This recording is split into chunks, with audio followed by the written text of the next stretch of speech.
Get low when the whistle go.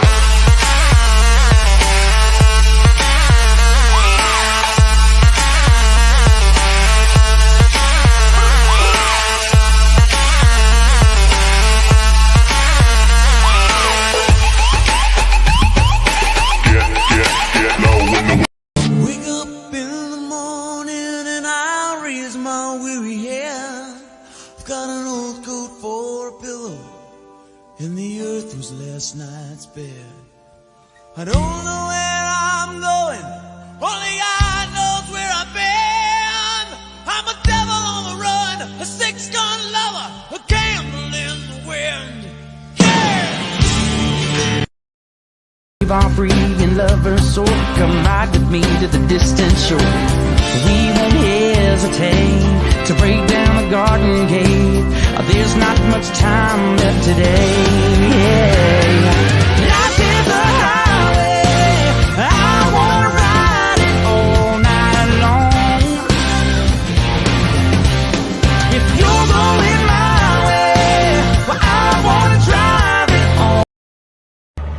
Sweet dreams are who am I to disagree? Travel the world in seven seas. Everybody's looking for something. Hey, everybody. Welcome to Left Lane with Lefty. I'm glad to see quite a few have popped in here tonight. I ain't got no comments coming in because I don't know if you all are viewing it from the one page or if you're all viewing it from LinkedIn, Twitter. Waiting to see. But I'm glad to see you all in here. We have a special guest tonight. It is she. She's actually a TikToker, and we happen to catch a little something from Cdllife, so I will give props out to Cdllife. This is something you had on your story, and we're doing a follow-up and actually having her on and talking about what's been going on and what the video is about and what she actually does. So I will bring in my co-host if he decides to come in, if he ain't sitting there sleeping on me. I think he's sleeping. I don't know. Are you sleeping? You can bring yourself in, you know. I don't have to, but I can. Hi. Hi. There you are. You're hiding in the back. I see how you are. Here, I'll pull you back out. You take your minute. So tonight, we got a few things that's going on.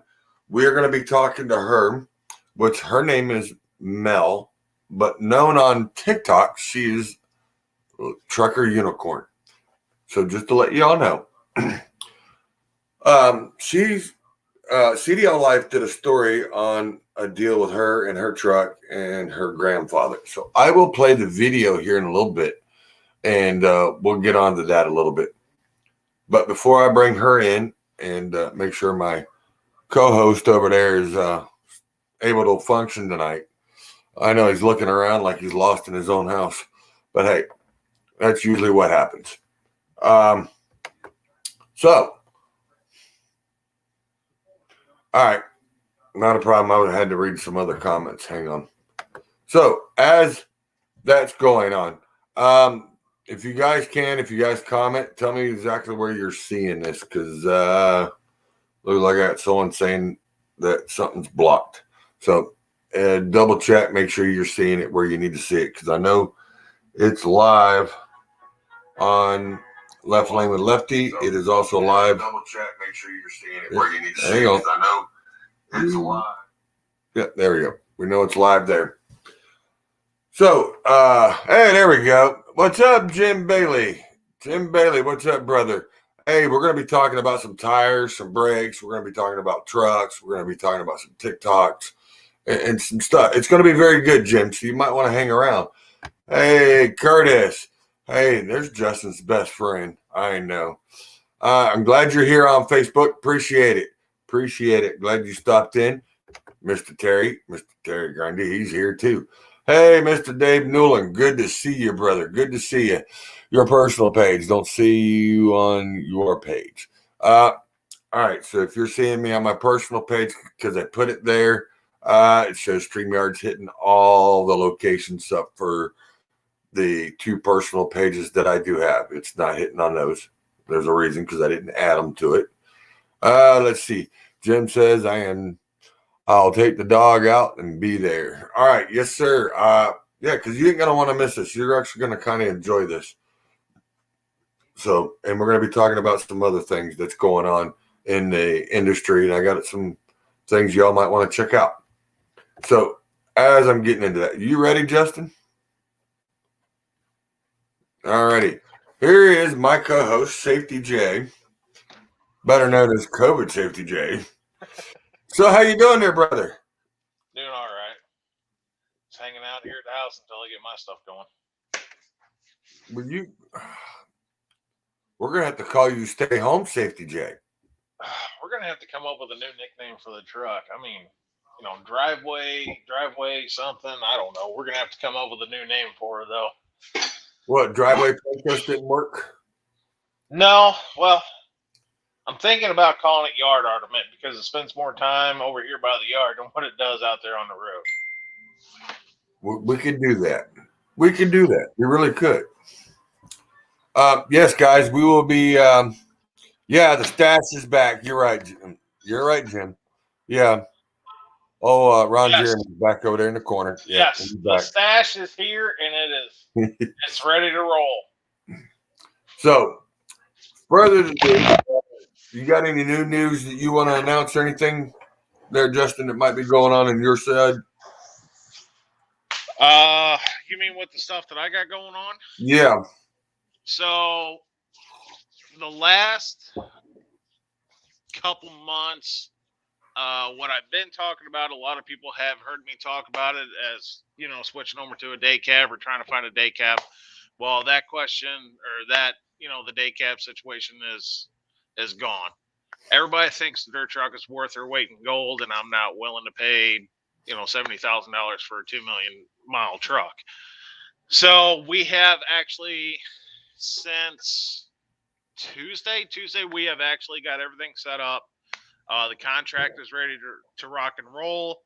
We will be moving locally here at the house sand underneath my own numbers again, running the nightlife. So if anybody's up and awake and they need someone to talk to, I'll be running nights from 3:30 in the evening until probably about 5 in the morning. But we will be moving sand, 40 ton of sand each load, running out 60 miles, grossing probably in between 110, 115,000 pounds altogether.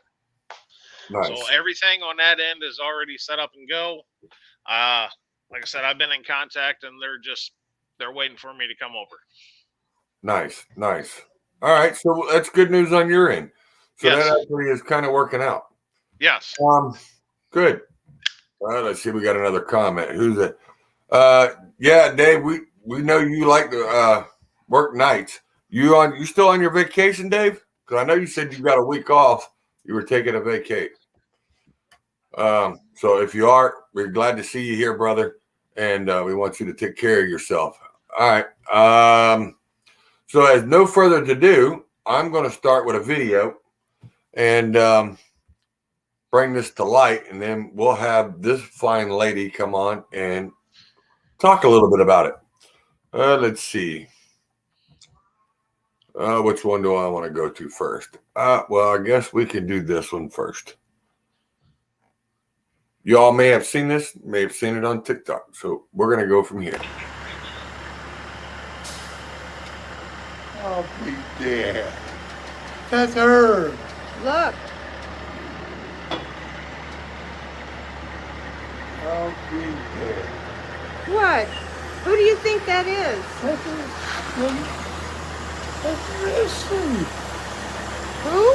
Missy. Yeah?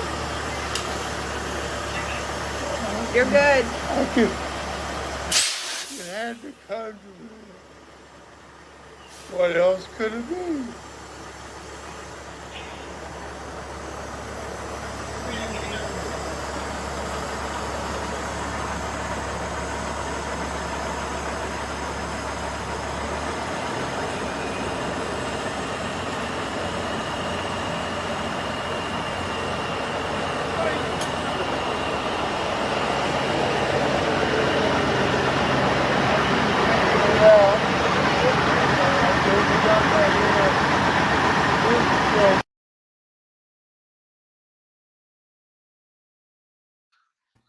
And everybody, welcome, Trucker Unicorn.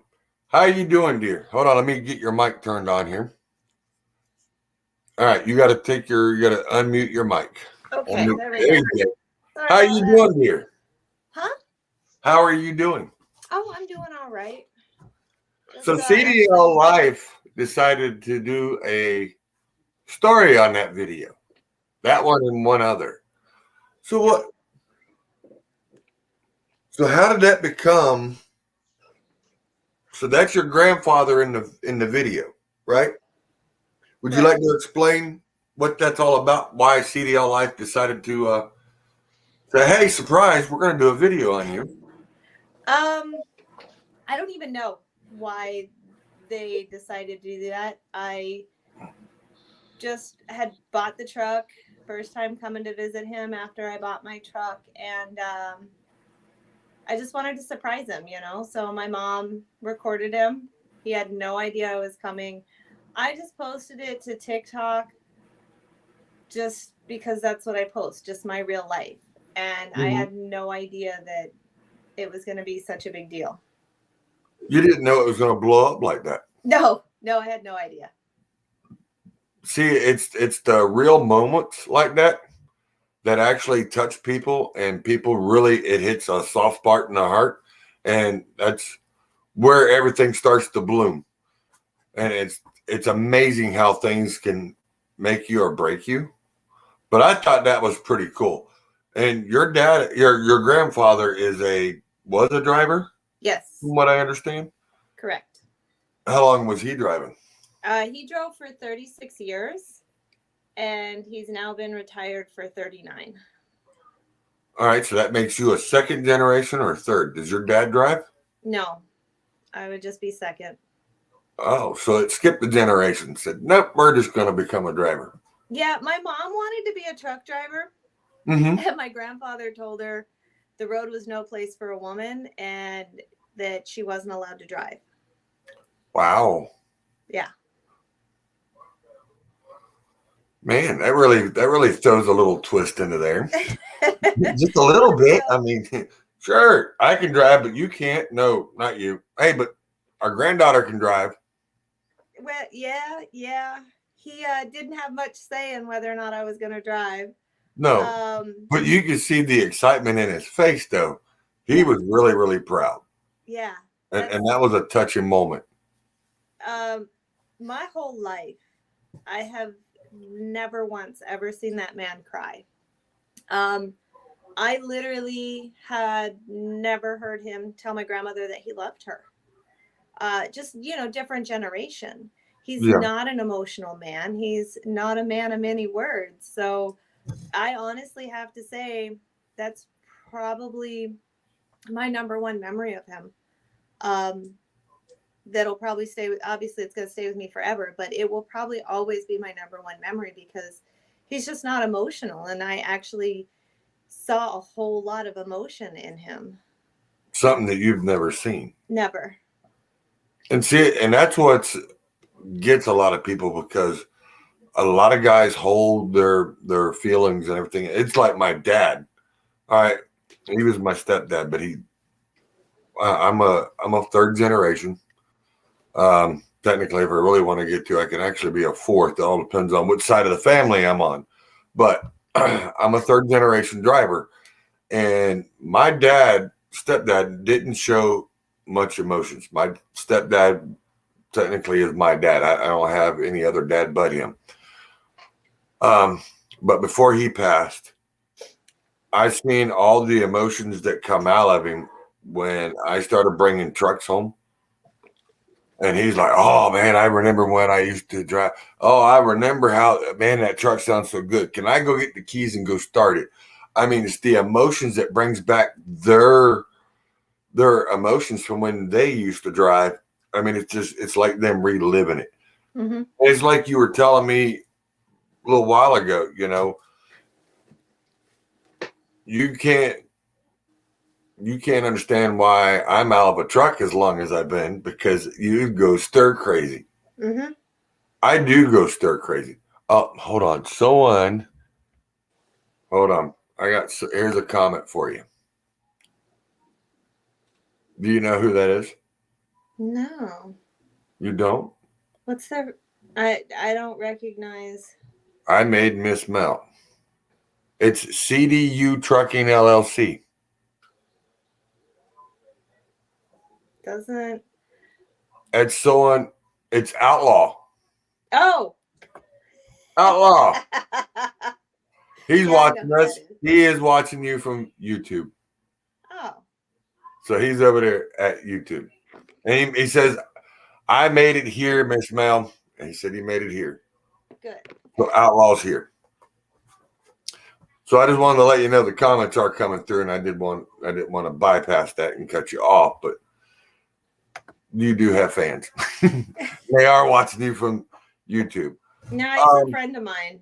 Is he? So yeah, he's a friend I met on TikTok, and he's just an amazing owner operator that's, got a lot of the, I call it the old school mentalities, You know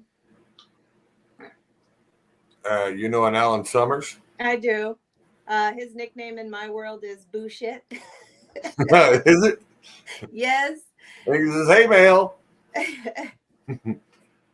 So yeah, you got a few of them that are popping in, which is a good thing. I mean, people are actually coming out and making sure things are going right. Yeah. So you bought your first truck. This is your first truck. I actually, let me go over here real quick. I believe I have a video. Where is it at? I believe you drove a Freightliner, didn't you?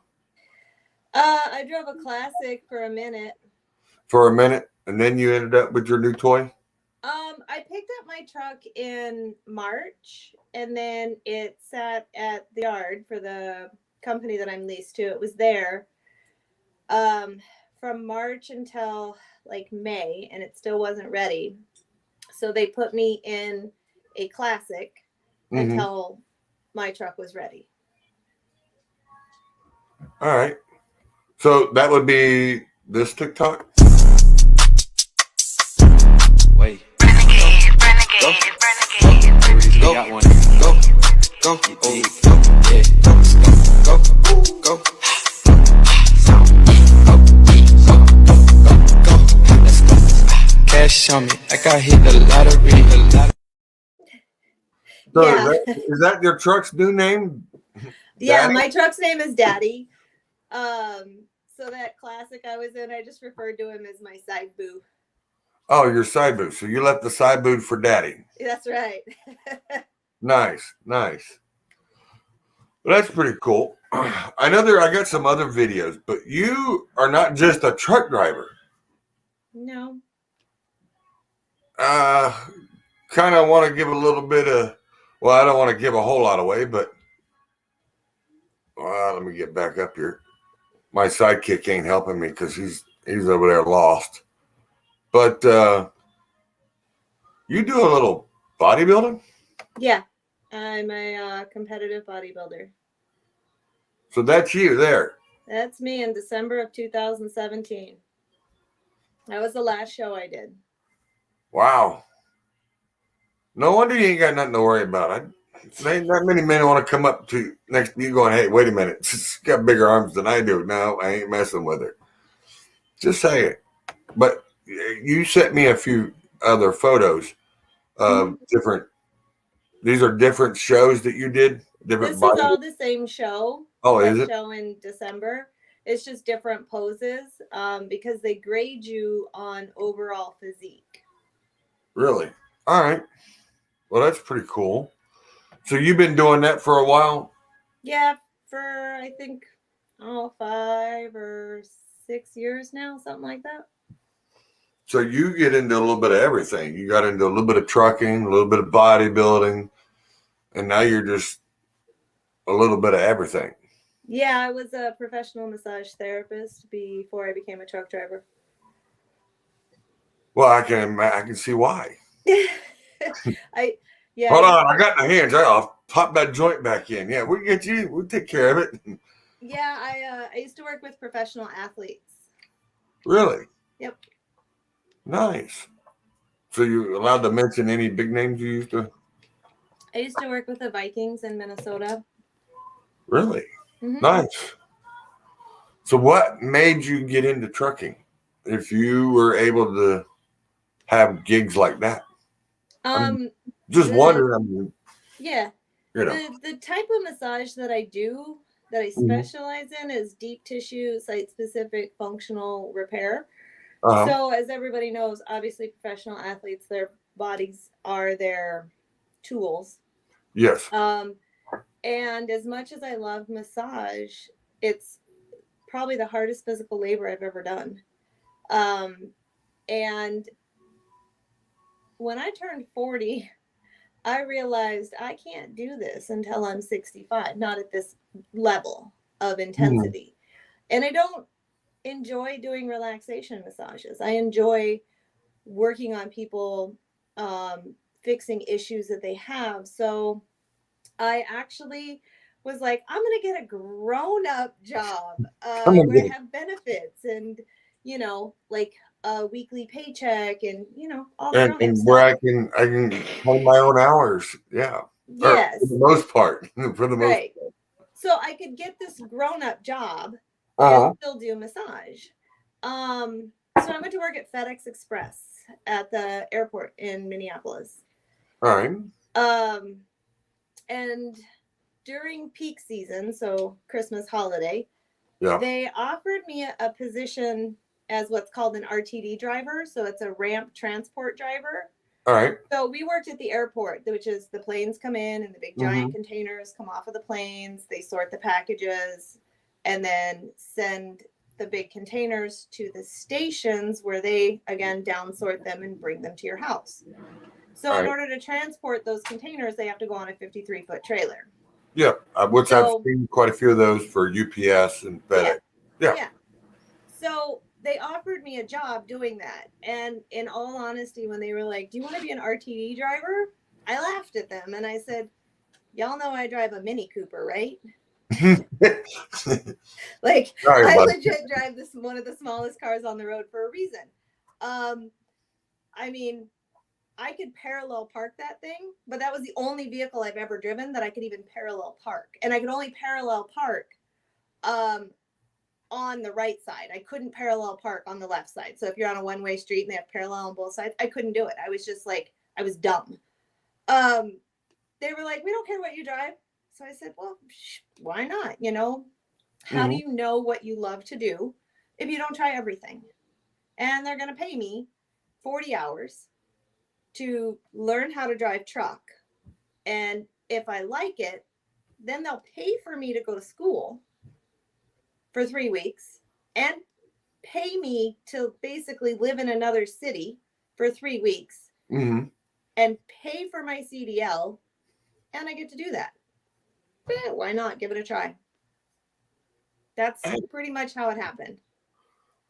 So basically you decided, well, I'm gonna just go on a limb and take life by the horns and Sure. and give it a new lifestyle try. Yeah. How do you like it so far? I love it. I wouldn't do anything else ever again with my life. Really? Yeah. It's got a hold of you. It's in your blood now. Yep. Nice. Absolutely. Well, I got another video I want to play real quick, Okay. and I believe this is of where'd it go? Of yeah, I got a question about this before I play the other one, but this one I got, and I wanted to know what the answer was, or what the answer went around to be. So I'll go ahead and play it. It's going to be a surprise, but you're going to be like, "Oh, yeah, I know exactly what you're talking about now." Well, it's Tuesday morning. The receivers are here. They're ready to unload me. Not until the broker decides to pay. Tuesday morning standoff. Here we go. So how'd that end up?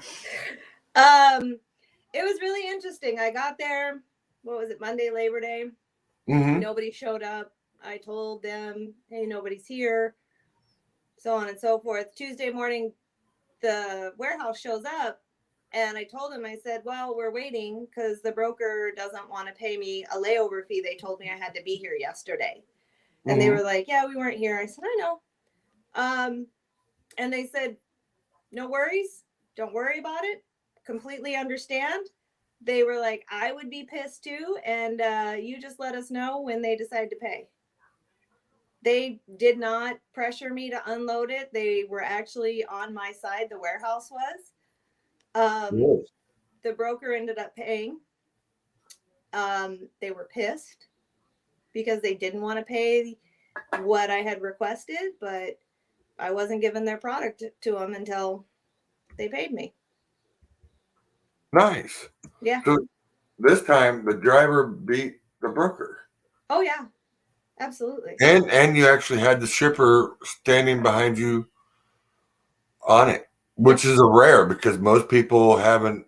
They're usually what we've been hearing is people complaining that the broker, one, well, we know the broker can screw you, but two, that it's the shipper, they're wanting more money, or they're wanting they're not going to unload me until they get a lumpers fee, and we're not paying a certain lumpers fee. It's actually nice to actually hear a good story to where they actually come back and they actually defend the driver and say, hey, yeah, you need to get that. Yep. It's actually pretty nice. I was pleasantly surprised. I bet you were. So did they give you what you were asking? They did. They were mad. They wanted Hey, to but be like, they only wanted to pay me like $100. I was like, well, no, this isn't my fault. I was here. I was there actually Sunday night before my supposed Monday morning delivery. So really, in all honesty, that was the broker's fault. for booking an unload for to be able to be unload on a holiday, knowing Yeah. that they weren't going to be open. Yep. See, and that's where it gets screwed up with the drivers too, because I think they should get paid for something like that because the broker's the one that set the deal up. It wasn't you. You didn't say, well, hey, just set me up for that Monday. I'll just come in there and deliver it on a holiday. Yeah, they'll, you know. Yeah. Well, and so many people were like, oh, they may not even be open. But in all honesty, it depends. Some places are open on holidays and some places aren't. But when I pulled in there, it was a little tiny place.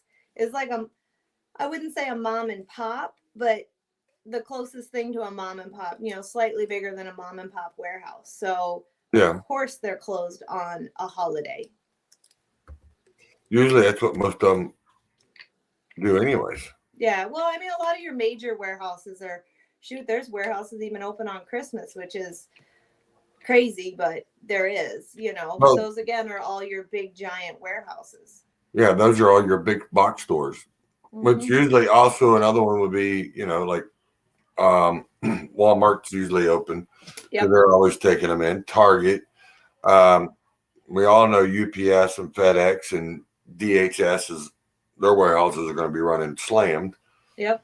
But yeah, that's pretty nice that you actually beat the system and beat them at their own game, which is actually it's rare. Ooh.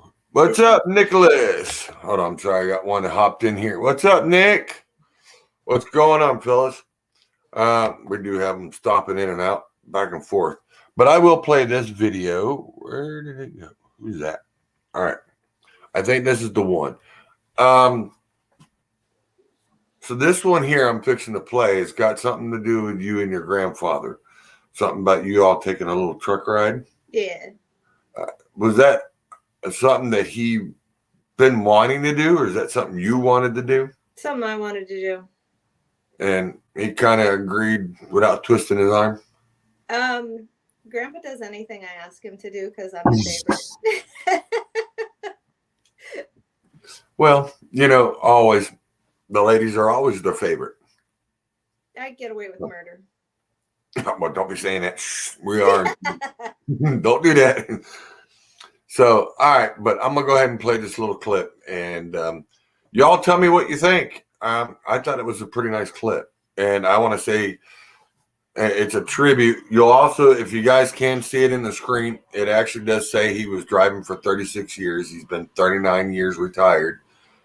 And I thought it was pretty well played on the video. And I give you props. And when you do see your grandfather that we said we thank you for his services for driving that many years safely and still being around to see his granddaughter drive.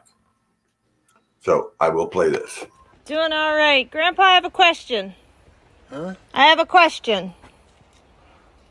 Do you want to go for a ride in the truck? Oh, you mentioned that the other day. Yeah. They'll take you for a ride. Yeah. Do you feel like driving? I do. Well, then I'll go. Okay. Get retired more than I drove. Well, hopefully I don't grind any gears and look dumb while I'm driving. I would hate for you to see me mess up. You know, this guy we worked inside the bakery. He wanted to learn to drive, and yeah. We're getting on the freeway, taking truck on the freeway.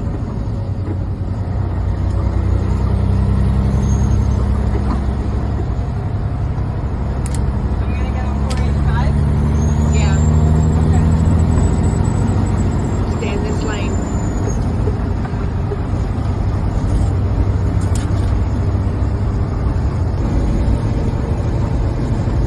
What do you think about this, Grandpa? I think it will be a little more sounder when you get your box under that. Yep. Not so- This is a little bouncy. It is bouncy. You get that big trailer on there, that'll hold her down. Yep. Sure will. I did a little bobtailing, but very little. Now we're going to navigate this roundabout.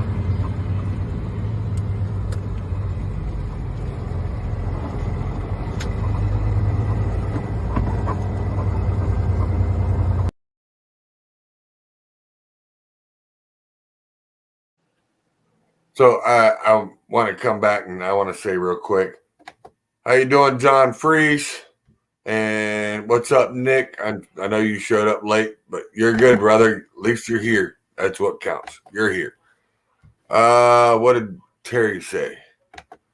Terry says special moments right there. See, that's the nice thing. It is special moments. Dave says that was a good video. A lot of people are liking it. And it is touching to sit there and see your grandfather's how old? You said 94, right? He's 95 now, yeah. Oh, he's 95. And sitting there driving and then being able to explain how that truck still feels. See, that's what gets me. And that's what I like is them to be able to go back into that type of situation and go, yep, it's a little bouncy back here. If you put the trailer on or if you do this, you can feel it here. It's really nice to be able to go through what they used to drive because some of the stuff that they drove, God, we have luxury. We have airbags and everything else. They used to drive on things that spring. Their cabs used to ride on springs. My dad used to sit there and tell me he used to drive a Mack. And he said it had a leaf spring set for the cab and it was leaf spring suspension. He said, you got a trailer on it. Ride smooth, but you don't dare bobtail with that sucker. It would beat you to death. He said he had more teeth chipped out of his mouth from sitting there bobtailing than he did. Yeah, because it would shatter your teeth. Good gravy. I'm telling you. But, I mean, this is what makes it nice is that actually being able to see you out here and Cdllife is the one that is posted that one video. You said there's 3 of them. Did I play 2 of them already or? No, you just played the one. The one, and then here's the second one, Cdllife, I believe. It is, I think this is the one. Make sure. Ready, Grandpa? I'm Okay, it's gonna ready. be loud. What? It's gonna be loud. Ready? That one's really loud. Yes. So that's the horn I have on my truck. Boy, I tell you. That son of a bitch really sounds off. Yes, it does. Yeah. You guys didn't have those in your day, did you? No, not What kind loud of like what that. kind of horn is that? Tell him what kind of horn it is. That's a train horn. No, now I know. I just thought you might like that. Yeah, it's cute. It's cute. Good thing you didn't do it when the bus. Are you ready, Grandpa? Yeah. I'm Okay, it's gonna ready. be loud. I don't know why it's doing that. There we go. But yeah, I mean, he's very excited about it, and you can tell that he's very proud of you, and that was the thing. And I think that's where they were getting at, that he was proud of you for one, buying your own truck, two, that you become a driver, and that you're doing well for yourself, and he actually gets to spend moments with you to do that. Yeah, I think so. That last video, I think when they put it up, they said train horns aren't just for kids. No, they're not. They're not Yeah. just for kids. They're for everybody. Oh yeah. It's a lot of people, a lot of kids love them, and a lot of older people love them too. And it's just something that, you know, they can go back and relate to and going, man, I wish I had those. Wish they would have figured that out, you know. Mm-hmm. So where do you see yourself in, I'd say, well, in our situation now, in the next 5 years? Do you see yourself buying another truck, or just being with the one truck?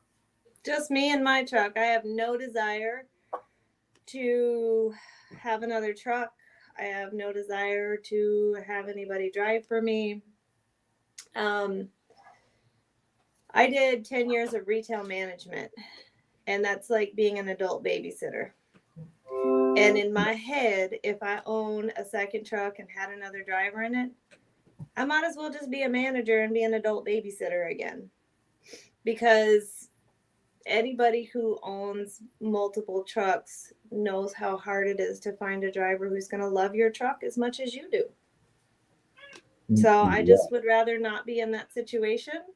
I'm perfectly happy driving my truck, doing my thing. My mom does all my paperwork for me. And ultimately, I essentially just get to drive. I get to drive and maintain my truck. I don't have to worry about the taxes and the paperwork and the putting all of these things into. I just pay people to do that. I don't know about all that. I mean, Where'd you go? Okay, apparently we're having technical difficulties, and Charles backed himself out by accident. Okay. And there he is. Hang on, sweetheart. yeah, sorry about that. I accidentally got myself swiped out of there. Let's see. What's up, Frank G? Let's see. Frank G says, you rather hurt cats than hire drivers. Frank G, now that's another friend of mine. He actually does a show on Tuesdays about brokers. And he talks about brokers and brokers, what they do and what not to deal with and what to look for. That is something else you may want to go ahead and check out one of these nights. His is on Facebook. I think he's also doing it on YouTube. Frank, you are on YouTube when you do yours too, right? I know you do it for about an hour on Facebook. But just let me know. Hit me up in the messages and let me know. And then John Freese. John Freese, we call him the teddy bear. And we call him Santa Claus during Christmas, because if you can look in his profile picture, he's actually got a full white beard, and it's starting to get out there again. But yeah, he's been driving for, I think, over 40 years, or right at 40 years. John's been driving a long time. John says, usually just on Facebook, and it's G3 Trucks and Freight. So if you ever want to look it up, you can look him up there. He does a show every Tuesday night. I think it starts at 7 or 8. And he got a lot of information. He's also got a group of women that are actually coming on. Yeah, John says he's been driving for 43 years. This man has been in the seat for a long time, and a safe man and a very good man. He also says this: we drove Cadillacs compared to the Volkswagens of yesterday. So basically, comparing to the trucks, he knows he's gone through. He's now driving a T680. His knees have gotten pretty bad. He's had knee surgery, so now he's driving. He went from driving a stick to an automatic. I know there was a lady on TikTok that sat there, was kind of rubbing it in a little bit. She goes, "How do you guys ever get pulled over by DOT driving those automatics?" Meaning, like, a lot of them don't get stopped. But it was a kind of a funny. But she was asking a question. But yeah. But that was one of the things that was popped up there. But the reason why I'm glad they do automatics, because guys like this can actually still be in the seat and still keep on driving and still Right. giving out the knowledge that he's got. That man is so full of knowledge. He knows pretty much everybody under the sun. And just like Dave says, Dave, he drives an automatic too. He's got an automatic.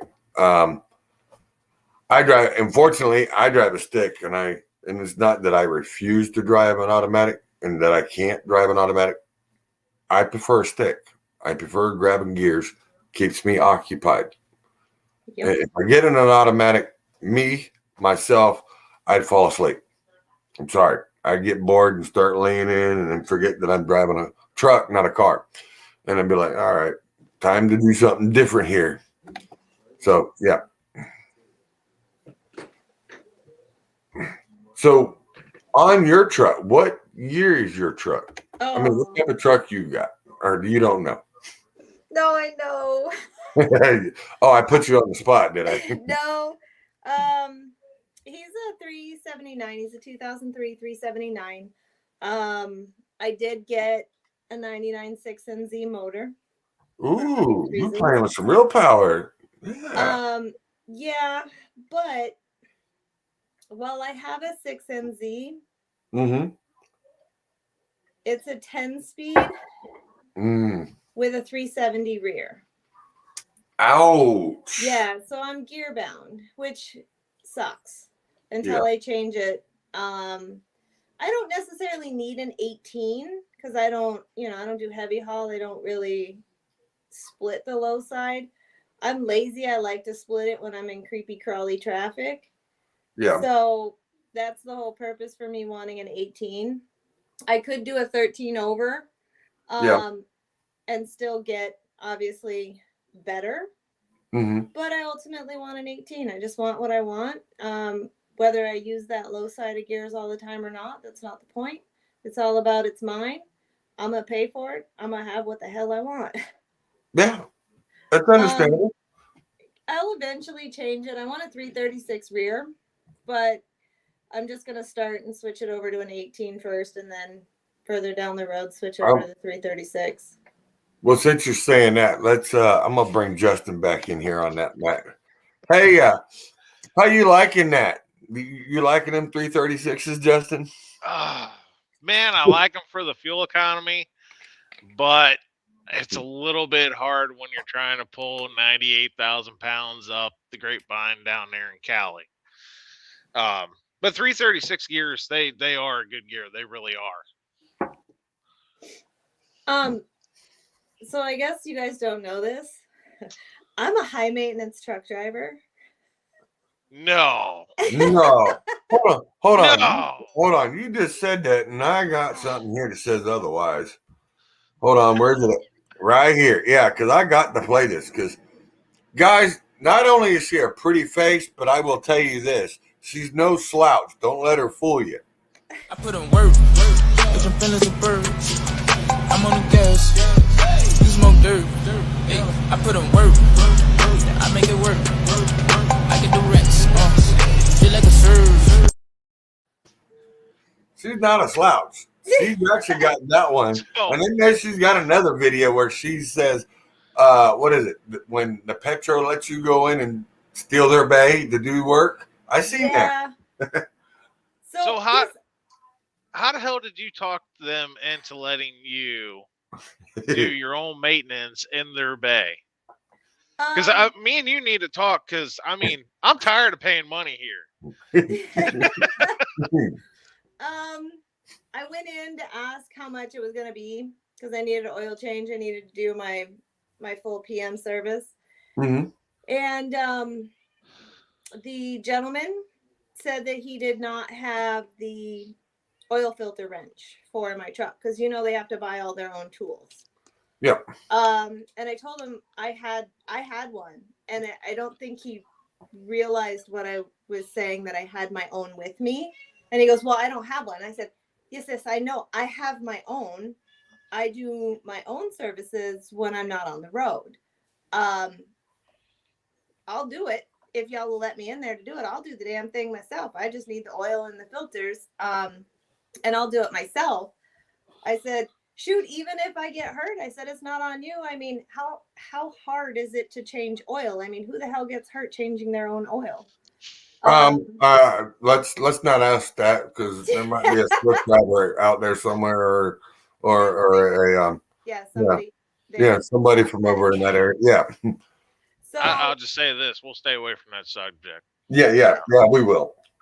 Yeah. So basically, I offered to do it, and they didn't have any trucks in the bays. They didn't have any customers. There was legit nobody there. So I think that's probably why they were like, "Sure, whatever," because essentially, then they could just, not really have to do anything. And I mean, I don't blame them. If they don't have to get dirty, why would they want to, right? Yeah, but I mean, it shows that you actually are willing to put in the wrench time. Oh yeah, I do as much of my own work as I can. Mm-hmm. Granted, I don't know a whole lot about working on trucks because prior to being a driver, I knew where the gas and the oil went in my car, and that was it. I didn't know anything else. So in the meantime, it's me learning everything as well, learning how to do as much of the work as I can do, as obviously as slowly as So have it you've happens. had to replace your own airbag yet? No, I did an alternator though. That took me 5.5 hours because they the shop where I'm leased onto, they gave me all the tools, but then they gave me all the wrong size wrenches. And Oh, nice. yeah, so I had to go into the shop and pilfer through all their stuff to try to find the right wrenches. And I was actually on TikTok Live doing it, and I had somebody who duetted me on TikTok Live and helped me do what I needed to do and told me what size wrenches I need and everything. So That was nice. yes, it was. And that's where TikTok's actually hard. But see, that's where TikTok actually comes in handy because you actually got other drivers that will come in and actually duet with you or go live with you and explain a lot of the stuff. Yes.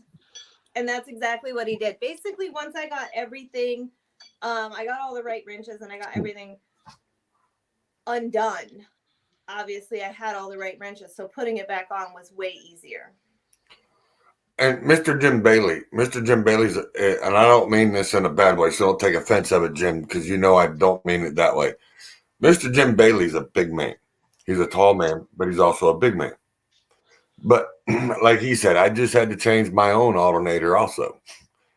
And him to get in between in certain places, being able to get up in there and reach, it does make it harder on him. He's got some bad knees too, but he's got a W900, which he just bought himself a brand new RGN, hydraulic RGN. He does a lot of heavy haul, just like Justin used to do heavy haul. My buddy Terry that you seen popped in, he works for Valley Transport. He does heavy haul. And another guy that I talked to today that also does heavy haul from over there at Valley too. So yeah. Hold on. Oh, that's kind of sucks. And this is where that sucks. Because I'm at the truck stop and it was 32 degrees outside changing his alternator. Jim ain't afraid, but he does get cold to the bone every now and then. Like I said, High maintenance truck driver. High maintenance. I live in Minnesota. I leave in October, and I do not go back until like May. So where are you at now? North Carolina. Oh, really? You're just right around the corner from me. Oh, Wow. yeah. I pretty much stay down on 10 and 20 all winter long. Arizona, North Carolina. That's pretty much what I run. Really? And I watch the weather. I'm like, oh, hey, there's an ice storm in West Texas. Send me east. Yeah. I avoid snow You are a and fair ice. If weather it's driver. snowing, I ain't going. Not gonna Yeah, happen. all right. Well, see, I'm over in, I don't know if you know the area very well, but I am over in the Johnson City, Tennessee area. Oh, I just I'm, came out of Tennessee. yeah, I'm literally just right across the border from you. You know, I'm right. I can go over 26 and go over Sam's Gap right into Asheville. I'm 40 minutes from Asheville. Huh. Yeah. So, yeah, a lot of the trucks that you see in my videos is usually down 81 or down 40 or down up and down 75 is usually where I catch them. Or if I do go over to Asheville, to South Carolina, to Greenville, you'll see like the heavy hauler that I got that you seen in the first video. I got him over there in Greenville, South Carolina. He was heading to Spartanburg. I caught him over there on 85. So I do get around with my work that I do, but I do catch people and people don't expect it. They're not, who's that? And what are they doing? It's like I caught a friend of mine. He didn't even recognize me because he didn't know I was in my company truck. And I caught him coming up beside me. He was just daydreaming. I'm going, really? Really? Come on. And that was Hot Wheels on TikTok. And he didn't even expect me to be sitting there. He come up beside me and he goes, good thing you caught me because I just got the truck washed because it was nasty. I said, well, it's a good thing you washed it because now I got a good video of it.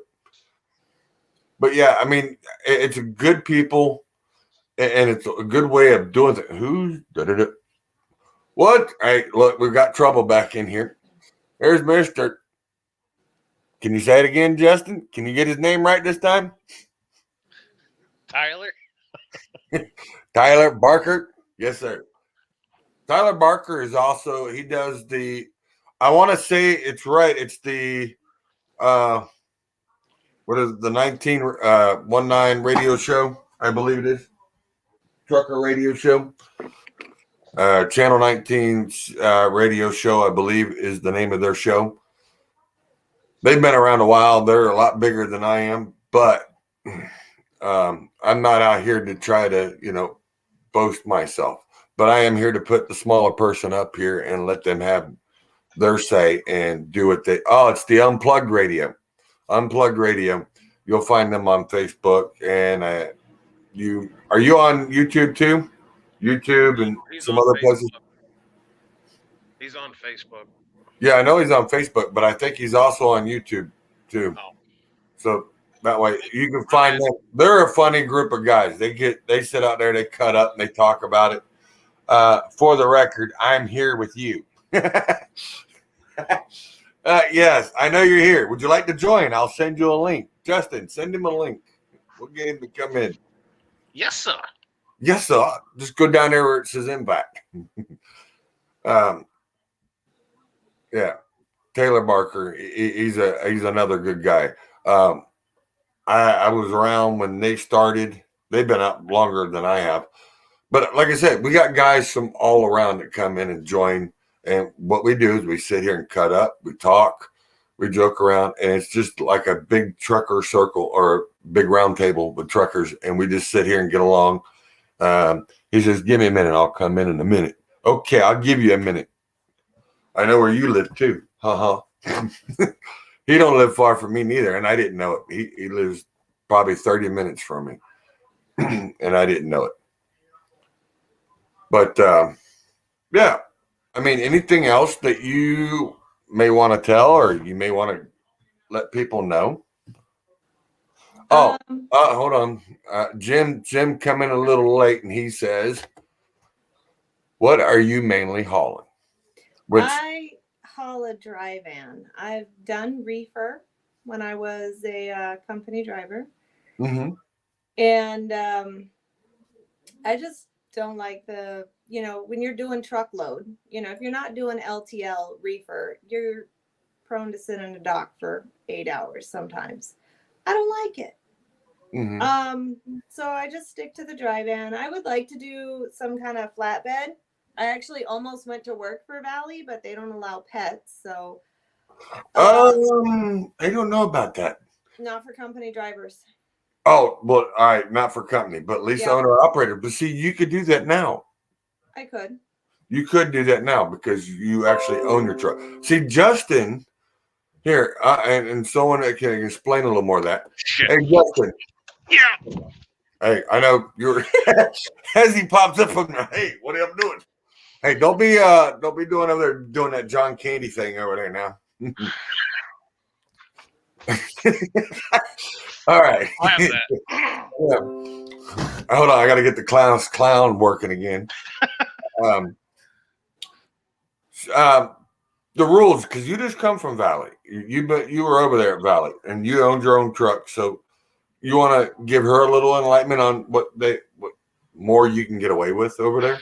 So the rules over there at Valley, when you bring your own truck, basically you only have to do 15% of the rules. You can have the pet. You can basically do whatever you want. You can have say in whatever you want. The only thing that you do not have a say in is the PC for the E-log. Yeah.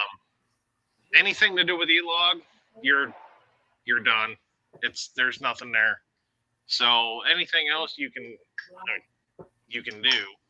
But if you go as a company driver, they got rules out the ass over there. Yeah, they said that I couldn't have meow pants. Right. So I said I can't work there. Yeah, and wait. That's right. I do remember that because I sent you were doing a live one day and I told you that I was in Minnesota and that I worked for Valley and you told me you almost came to Valley but no pets. That's right. I remember that now. Yep. So, well, see, and where I'm at now, where I'm leased onto, I gave them a map and there is a red X in every state that I go to in the summertime. And there is a blue X in every state that I only go to in the wintertime. And they do not send me outside of my map. And if they want me to go somewhere outside of my map, they call me and ask me first. They don't just book me stuff. They always consult me on everything they book me because we work off the broker boards. We don't have contract loads. Right. And because I have paper, so I don't have an E-log in my truck. I use the Keep Truckin' app so that I don't mess up the math. Yeah. But I have paper, so if I want to, PC, I PC. If I want to change something, I change something. My logs are all legal beagle, so I'm not saying I run illegal. I'm not saying that at all. So I have a lot of control of everything that happens where I'm at now. But where I'm at now, I was their first over-the-road company driver. I am one of 5 over-the-road drivers, and I'm now the only owner-operator on the OTR side. So I have a lot of say in what I do. That's part of the reason why I stay. Well, that's good. So, and this is a question that I've asked other people in the past. With your truck being E-log exempt, is it hard for you to get that truck on somewhere else if you had to? I don't know. Oh, okay. When I came into trucking in 2019, I went to work for Schuster and they had 500 trucks. And that was the biggest company I swore that I would ever work for. And that was just to get my over-the-road experience. So when I left there, I knew I was never going to work for a company that big again. I searched and searched for months to find a small company that would take me on with less than 2 years of experience. And that's when I found the company I'm leased to now. So they hired me on as a company driver. They knew the truck I wanted. They knew I wanted to buy a truck. They actually bought the truck for me. So, and I have a gravy deal on my lease purchase, no interest, the whole 9 yards. She worked her magic. I did. But that's the thing is I was fortunate enough to find a small company that was willing to, I guess you could say, take the risk with me. And I held up my end of the bargain. I ran my ass off for them on an E-Log in their E-Log truck. And they bought me the truck I wanted, and I gave them money for it. So it's a really good deal for me because of how I truck. Just like for everybody, like not everybody trucks like me. Not everybody would deal with some of the things that I've dealt with. You know, my company truck, his name was Special Needs for a reason. Hey, Justin, there's your new name for your truck.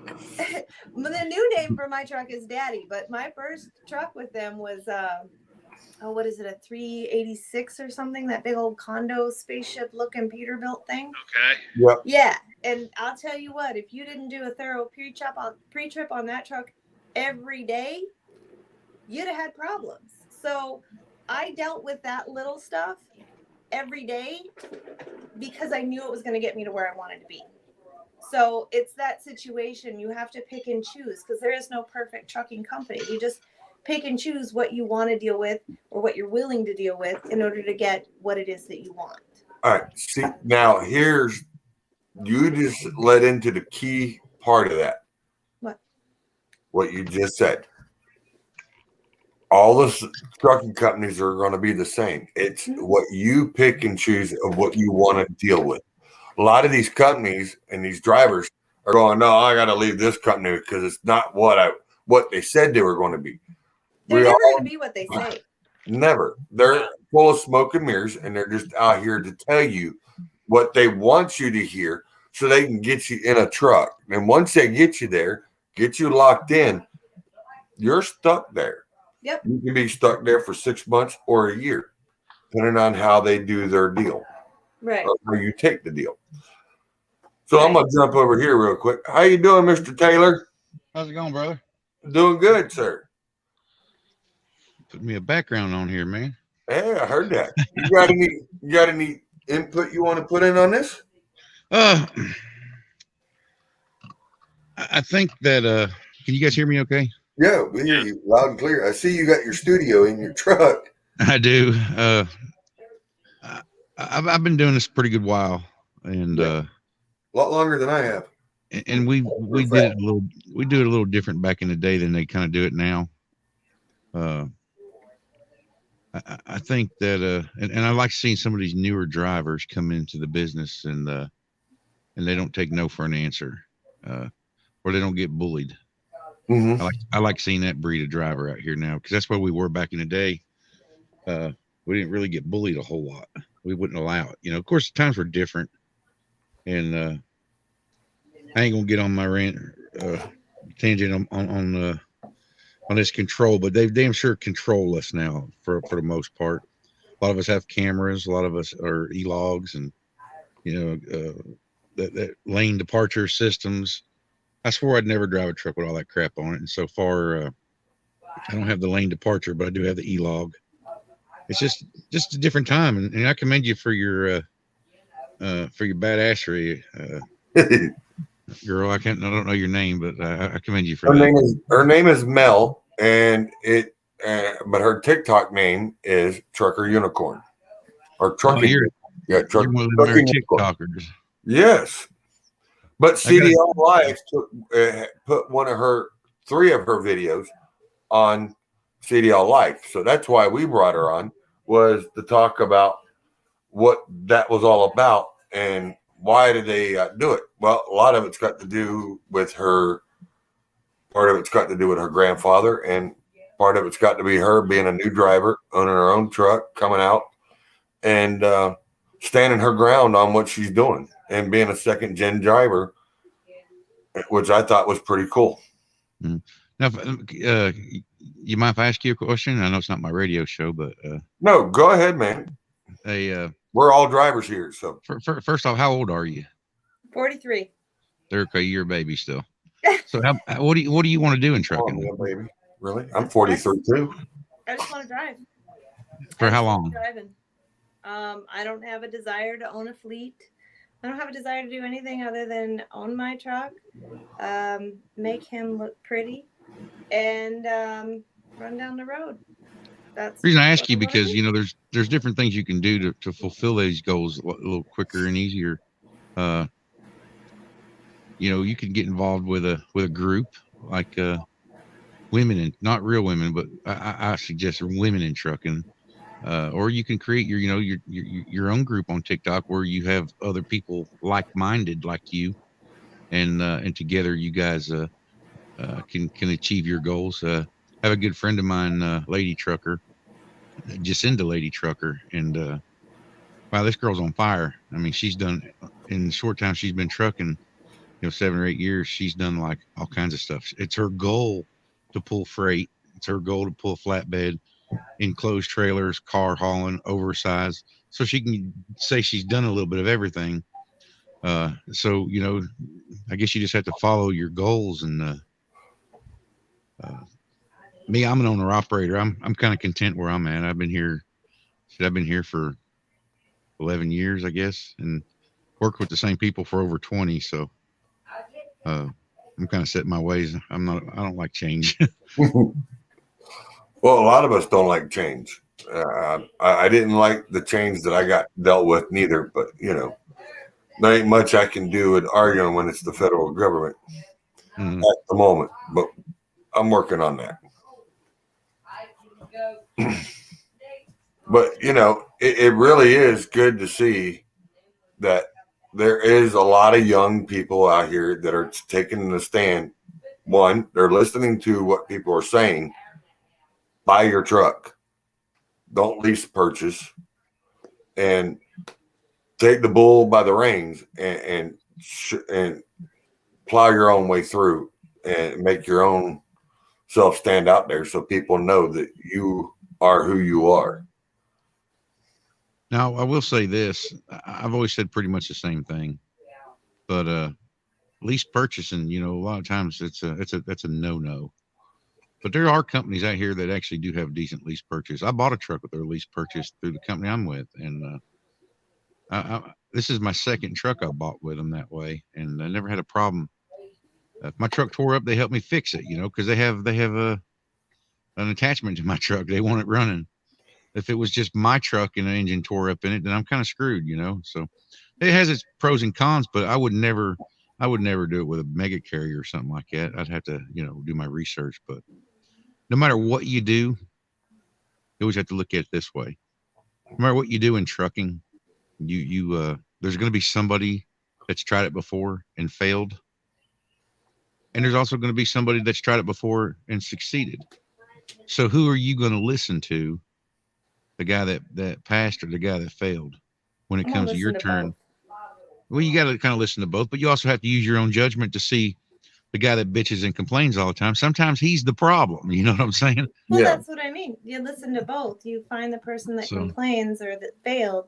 You look at what it is that they did that created that failure so that if you come up against that, you know how to push forward and not let that failure hold you back. Because the only difference between failure and success is both people have failures, but the people who succeed don't quit when they fail.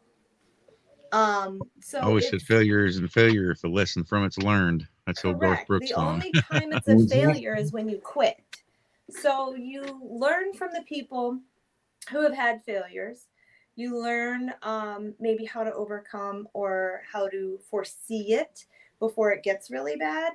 And you learn from the people who have also been successful. Ultimately, like, our job is consistently inconsistent.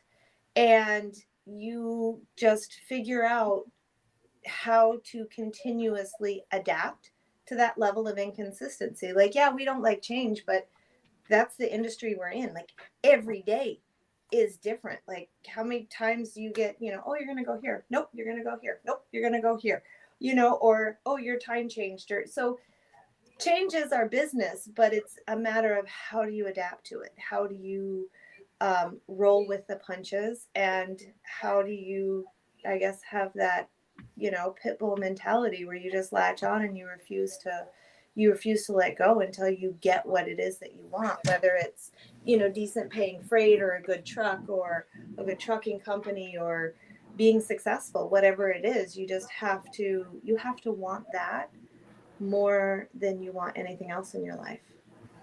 Yeah. You have to have the ambition to be able to say, I know what I want and I'm going to do it. I know It's what I'm just worth. That's the biggest thing is, when I started at Schuster, they were like, oh, you got to run this load at night. And it's like, dude, I sleep at night. I have been a competitive bodybuilder for 5 years at this point. Like, I'm trained to sleep at night. I'm trained to sleep 7 to 9 hours a night. I know it's crazy. You guys are truck drivers and you guys don't sleep like that, but that's what I came into the industry doing. So it's kind of like, you just have to know you're the only person who's ever going to advocate for yourself. I don't care if you're an owner operator advocating with brokers, or if you're a company driver advocating with your company, whatever the situation is, you're the only one who's going to stand up for you. You're the only one who's ever going to have your best interests at heart. So set your boundaries. Hell, at my age, I'm too damn lazy to stand up for myself. But if you don't set your boundaries, not just in trucking, but in your relationships, in your friendships, in your families, and in every aspect of your life, people are going to walk all over you and they're going to treat you like crap, and you're always going to feel like the victim. So it's not just trucking, it's everything. And I learned that. They tried to push me around. They tried to make me do stuff I wasn't going to do. And I said, no, I drive this truck. I am the captain of this ship, as we all say, and I don't feel safe. So I am not doing that. And they learned real quick that I wasn't just going to do that. So, and when you have a company that has 500 trucks, they need a body in the seat, quote unquote. So they have to adapt to you, or they are going to lose a driver. And I mean, any company is that way. I don't care if they're big or small. Companies don't want to lose drivers. That doesn't mean that you can go in there and be a big old jerk face, but you can advocate for yourself, and you can stand your ground, and you can keep yourself safe and keep your sanity. So what you're saying is the best way to do it is the best way you hold yourself in the light of what's going on. It's basically shoot, the word I'm looking for. It's you're the only advocate for yourself, but you want to be able to. You're basically like an attorney. You got to stand your ground and She's be able setting her to. own standards. She's setting her standards high, and she's not She's not compromising. backing down from. Yes. Yeah. You set your standards, but then you advocate for yourself professionally, because so many drivers are like, when I worked at Schuster, F this and F that, and just freaking out and yelling at people. And it's like, first of all, as soon as you raise your voice, nobody's listening to you anymore. True. As soon as you start placing blame on other people, nobody's listening to you anymore. So your best bet, and it's the hardest thing for any human being to do, is to stop, collect yourself, let your emotions settle, let your thoughts settle, and then go speak to somebody calmly and collectively, and not from a snap emotional response. That's the same advice I give Especially to a in the lot of people. workplace. But yeah, a lot of these drivers anymore, they wear their emotions on their sleeve, and all it takes is for one crosswind, and Never. Yeah, exactly. Never. And that is the fastest way to get somebody to not listen to you. Like, quick way to lose a job too. yeah, absolutely. Like, even where I'm at now, I've had, a new dispatcher who, oh my God, I thought she was trying to kill me, like without sleep and stuff. And I was trying to talk to my company, and my boss was out with COVID, and his brother was dealing with stuff. And it was a little bit of a cross communication, And I had been pushed to the point and I was exhausted and I kind of snapped and he was like, well, your attitude. And I said, first of all, my attitude is not directed at you. And that's a big thing because people take it so personally. Mhm. Even if you don't, like, you call customer service and you're mad at your cell phone company and you start yelling at the customer service person on the phone, they're going to take it personal because you're yelling at them. But if you stop and you say, I'm very frustrated right now and I'm very aggravated and I'm very upset, and it's not your fault personally, but unfortunately, this is what's going on. And you then tell them first, now they're not going to be offended. They're not going to be upset with you because you've already broken down that barrier. They don't have their guard up. They're willing to listen to what you're saying, and they're going to be a little bit more understanding. And unfortunately, everybody just snap responds from emotion and then freaks out because they don't get what they want. Yep. Adulting sucks. It requires you to swallow your pride. It requires you to stop and think before you say something. You enjoying being on your side there, Tyler? Oh, I guess he's out. So, but I understand where you're coming from because I know back in my younger days, because like I said, I've learned how to drive a truck since I was about 7. Oh no, he's back in. Apparently, you can't hit the back button. Yeah, if you want it out, all you had to do is ask me out. All right, hold on. Let's see what John Freese got to say. John Freese says, like you said earlier, learn everything you can from tires to the truck, how you operate it, how it functions, and don't let people blow smoke up your butt because you got the knowledge and the experience. Believe me, 43 years has helped me a lot. A company mechanic doesn't stand a chance. What basically what he's saying is what he's learned and what you have learned. Mm-hmm. When it comes to mechanics and stuff like that, which is right. A lot of these people, and see, and this is where it comes down to. It used to be, and when they used to do schooling, and it was a little bit before my time because I started in 97. All right. So before my time, I'd say they started doing it back in around my dad's time, around in the 50s. You learned if you were going to drive a truck, you learned the truck before you drove it. And then they taught you at a young age, and then you grew up knowing it, and then you got to where you were at to where you could drive and ended up with a chauffeurs. And then when I come around, we had 6 weeks, 8 weeks training. Now we're down to 3 weeks training. Yep. And basically all you're getting taught is to go forward, backwards, how to back it to a dock. Now let me stop you there. For one reason. Okay. Now I was an instructor and a road examiner in Fall Branch, where you live, or just up the road from you. All right. At CCS truck driving school. Now these truck driving schools. Now here's a misconception a lot of people don't realize. They're only required to teach you the bare minimum to get a driver's license for the state. They're not required to give you experience. No. So people say, well, truck driving school is only 3 weeks long. That's really don't take much longer than that to learn what you need to learn to get your license. Mm-hmm. Now, where your experience comes in is you take that 3 weeks of training and you continue that training, go into a company that actually gives you road experience, driving experience, backing experience. You see what I'm saying? Justin, jump in. I got to pop out for a minute. Oh. There he is. You're right. They teach you everything you need to know to pass your driving test. So they teach and that's it. Yeah. Your pre-trip. They teach you the basics of the backs that you're supposed to do to pass your test. And that's it. That's absolutely it. And it's up to your company to teach you the rest. The basics of backing. If you can back it in the hole one time, that's all they care about. Whether it's a 90 or a 45 or whatever it is, you just have to do it once. That's it. Maybe twice. And they're like, cool, you passed.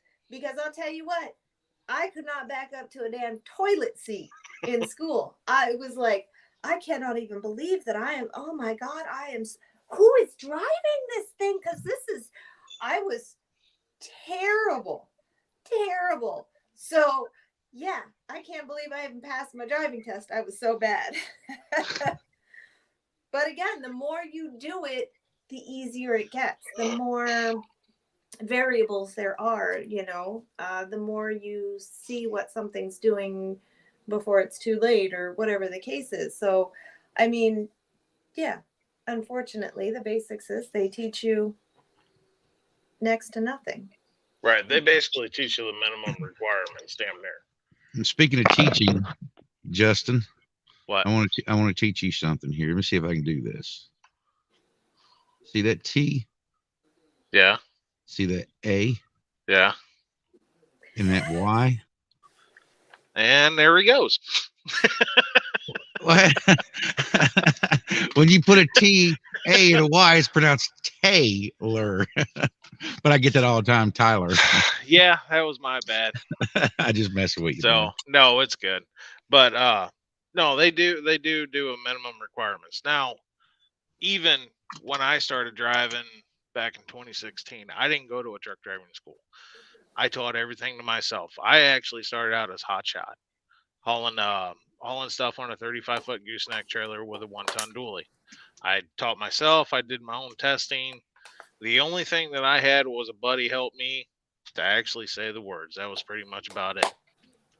And I've been driving ever since. Went from the hotshot to the big rig and been doing it ever since. I got a lot of time in truck driving school. Not as a student though.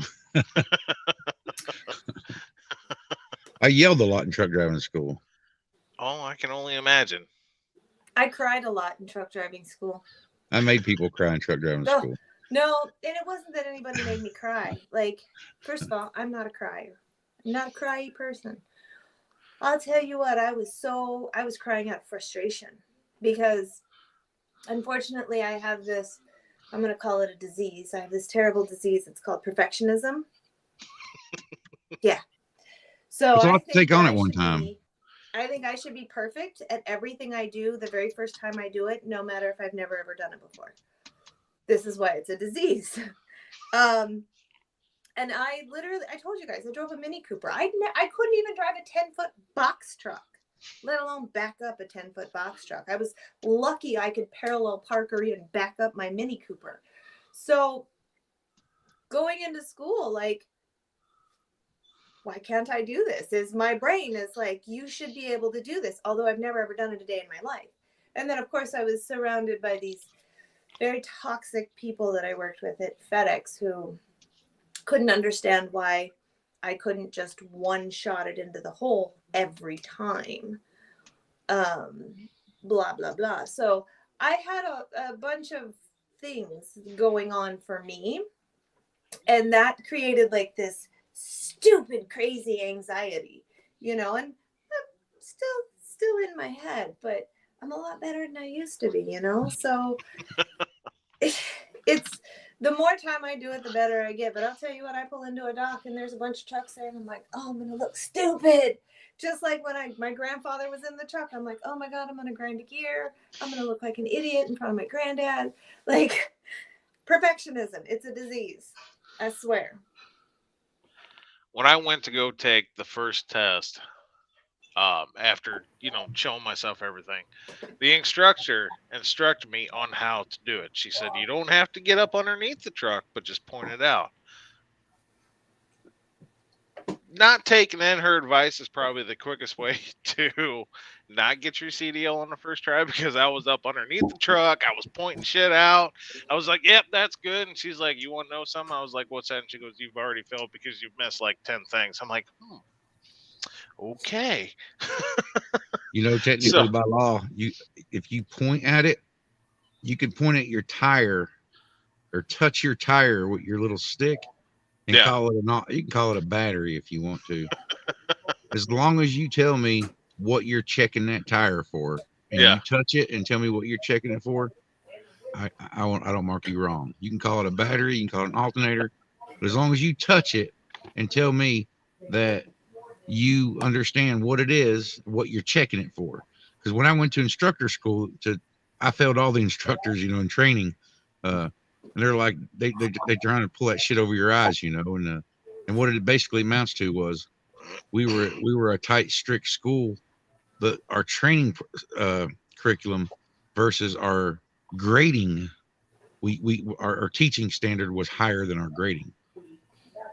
We taught for people to learn, but our grading, we kind of led you to believe that our grading was a higher standard because we wanted you to learn it. So yeah, it was a tough thing to deal with. But guys, listen, I hate to run on you guys, man. I just got parked up. I got laundry to do. Yeah. And you can look at me. I'm not the laundry kind of guy. Yeah. But I know I'm glad you stopped in. I really am, and I'm glad you popped in and actually put in some knowledge in here because anytime, man. Hey, the door is open, and anytime we come on, you want to come on. Same thing, same with us, man. We do a little radio show. We got a couple different radio shows. We do Unplugged Radio. Yeah. And then me and Bill Weaver do a show, and sometimes, and we both play music at the truck shows. So you might see us at the truck shows playing music. And so we're kind of involved in a little everything. So, but anyway, anything we can do to help you, get your word out, your show out, just hit me up on Messenger or something like that, and I'll share the links. And all right, I greatly appreciate it. Yeah, not a problem. But I'm glad you stopped by. That way everybody knows who you are. They're not going, oh, that's someone else trying to be him. I'm like, no, it's actually him, guys. Come on. But I'll tell y'all what, man. If you try to be me, you got one screwed up life. Well, I think that's all of us. Yeah. But anyway, hey, I appreciate you guys. Like I said, anytime I can help you guys out, if I can, if there's anything I can do, hit me up, man. Right. I don't mind a bit. Justin added me there. I seen that we wasn't friends on Facebook. You sent me a link. Oh, yeah. All right. Oh, that was Justin. Yeah. Yeah. I know I'm friends with anything I can do to help you. Yeah. All right, guys. Y'all be good. God bless, and we'll see y'all soon. Hey, young lady, good luck to you, and keep them videos rolling. I'll do my best. Yeah. All right. See you guys. See you. He's a wealth of knowledge. That's why I said, that's why I don't have a problem letting people come on, because I have a wealth of knowledge in here, and there's a lot of that I can give away. But there's other people that have been in other spots that I ain't never been, and I will tell you that flat out. And it makes it a lot easier, like him coming in. He used to be an instructor, used to be a trainer, and let it hear from the mouth of them than it is just me saying, oh, well, hey, it's this, it's that. It makes it more feasible with everything. Hold on. Did you mention what John just said? No, I did not. Okay, John says 78 when I drove from Midwest Coast Transportation came out of school that year. Requirement was 1 year as a second seat driving. Yeah. Can you imagine 1 year before you can actually be turned loose on your own? And I remember back when I started with the trucking school. Well, actually, it was a training school that I went to. And they wanted us to learn the truck before we come to the school. And I said, okay, well, I mean, I grew up around it. I got family members that are in trucking that have trucks. I grew up in it. But a lot of them wanted to sit there and wanted you to learn the truck. So that way you knew if there was a problem, you know what you were looking for and how to look for it.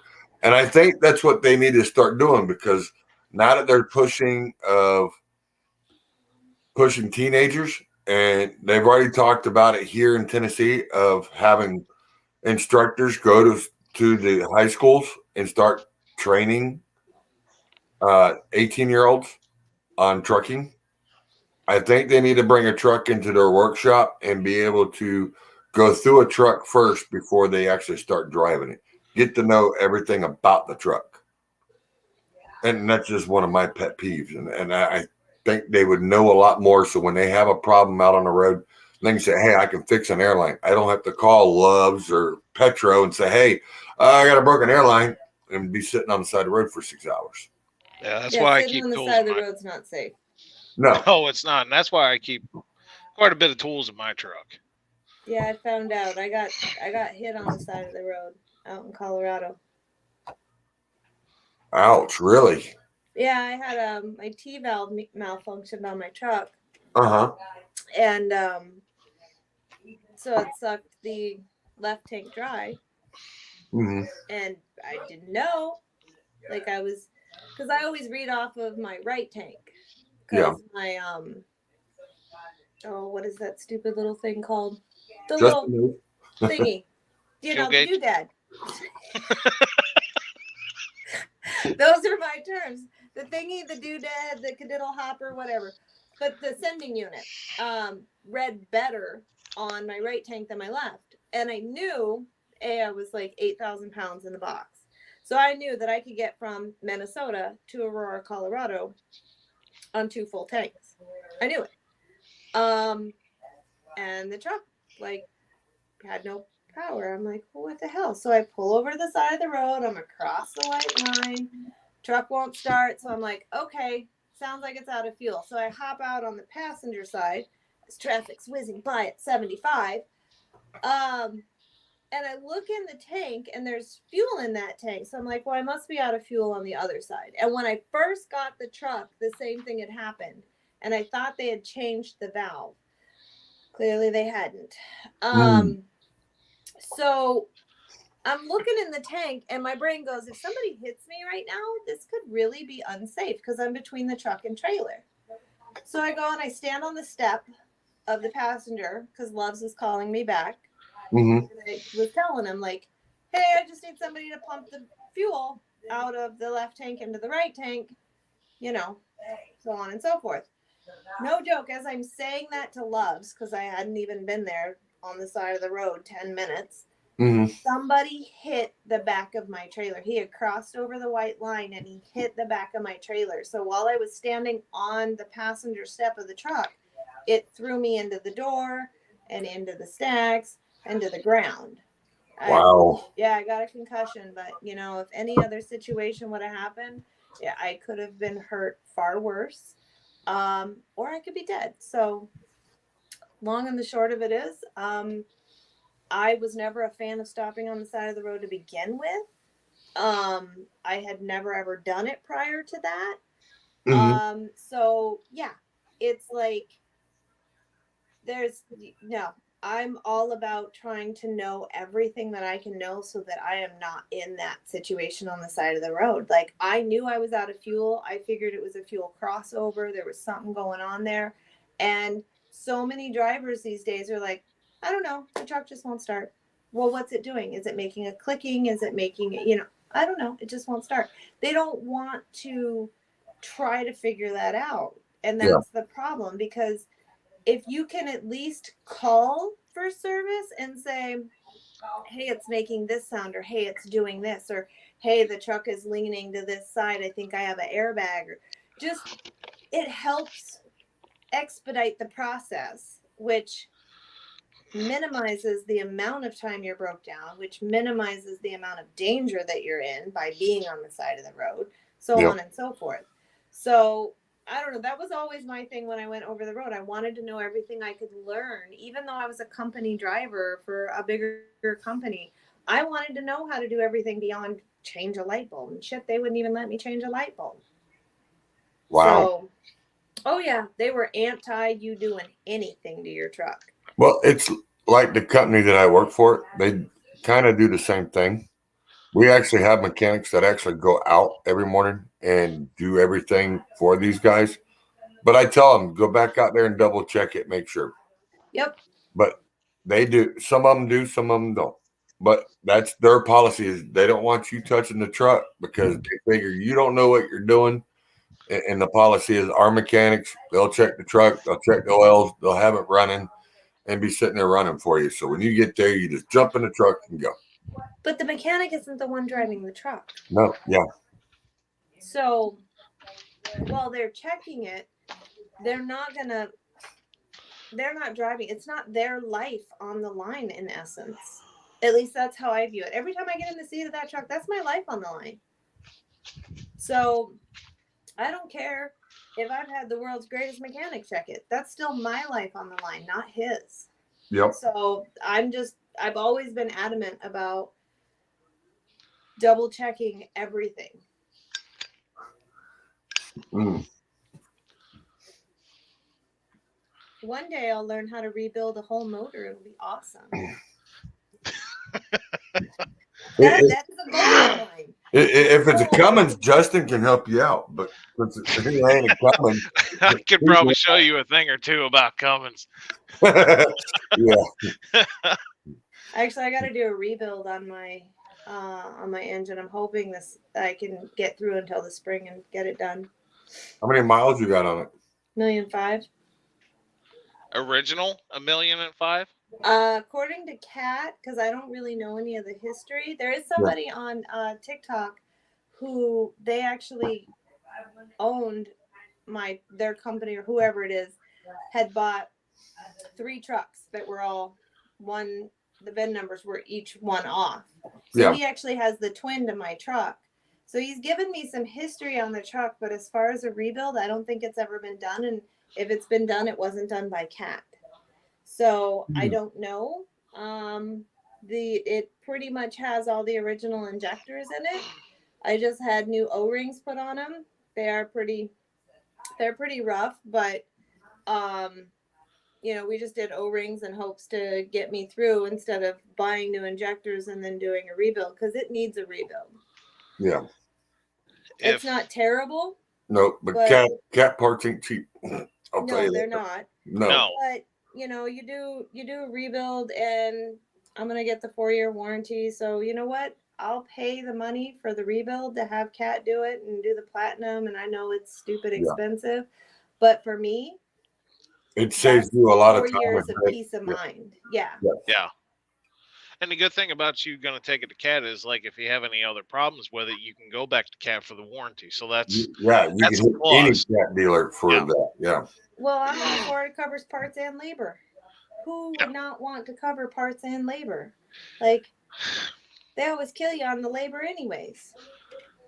See, when I had mine rebuilt, get out of here, you damn book. So when I had mine rebuilt, That's COVID day going off. Cummins won't touch my truck because it's tune in deleted. For them to touch my truck, they would actually have to put everything back on it. Yeah. And I told them, no, you're out your damn mind. I'm not spending any extra money. Yeah. So I had a company that's about 110 miles from the house, Jerseyville Truck Repair. They're actually pretty good. They rebuilt my whole motor for 14.6, did a complete end frame with it. The only problem that I have is, like, if I have problems with it out of state or not close by, then I have to bring the truck home first and then let them do it. Luckily, I've only had 2 problems. One problem after they rebuilt it, a camshaft bolt actually broke in half. You see that now? And it almost. Frank G says, "I'll build your cat." And he does, but all of his cats are like Fitzgerald cats. They're like, I mean, it's not a Fitzgerald cat, but it's like that. They build custom trucks and custom motors. They do Cat 6NZs and they also do Detroits. They're super tuned. Every one of their you can't have a regular ASE mechanic. It's put right on the motor. Regular ASE mechanic cannot touch that truck. But when they're done right, and you don't have no issues. Just as an option for you. That's good to know, because the cat dealer I was going to have do it is up in Minnesota. So if I have to get it done before that. Yeah. Because, if it's snowing, I ain't going. So. Yeah. And he's right there on the border of Tennessee and Kentucky towards the Nashville area. That's where he's at. Yeah. Well, I don't have Facebook. Facebook and Instagram hate me. Yeah, they just don't like you for some reason. Yeah, they deleted me, so. Yeah. I think she got hacked and someone took her profile off, but hey. No, because when I tried to get my profile back, they said it was disabled. So then when I contacted them, they said that I had violated community standards. Ooh. Yeah, and they won't reinstate my account. Wow. Those bastards. Oh. Yeah. I'm telling you, I'm sorry, sapsuckers. Yeah, whatever. Life goes on. It's just social media. It's not like it's actually like real life. Yeah. Yeah. Now here's the thing. Now you said you pulled drive-in and repeat. Have you ever ran across a situation like this?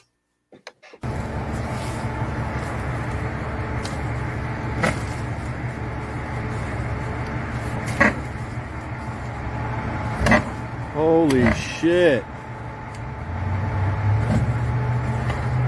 Yeah, I don't think that's coming out.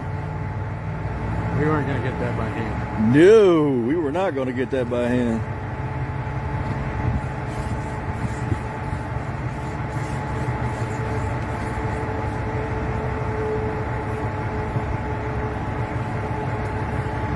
This is going to be awesome. But the other guy that came out said that this happens all the time. I'm like, really? Not this bad. Not this bad, okay. Oh, don't hit the other Freightliner. Oh.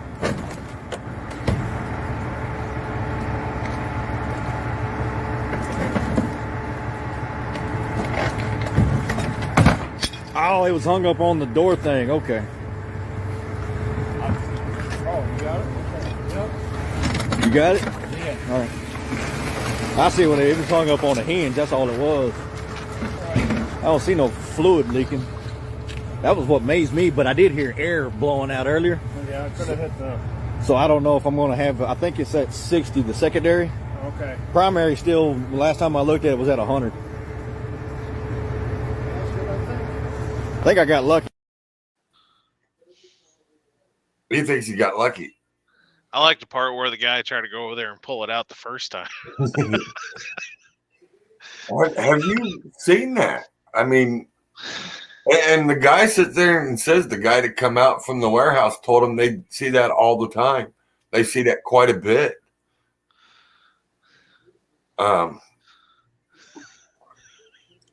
at a loss of words on that one going, wait a minute.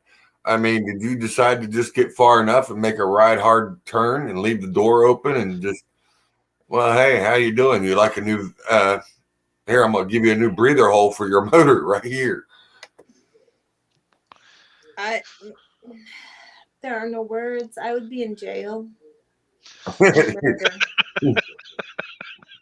Aren't you glad your hood's made out of metal?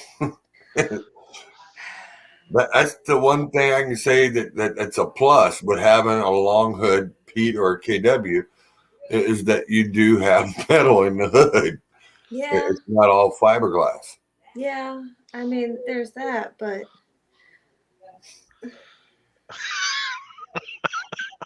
go ahead, say what you got to say. I mean, say it. I would have a real hard time not getting out of my truck and snap responding from emotion and being like, what the filth and foul and how the, who the, what the. I wouldn't even be formulating full real sentences because it would be just littered with cuss words and derogatory comments about this person and their brain capacity, which would not help the situation. So I can't.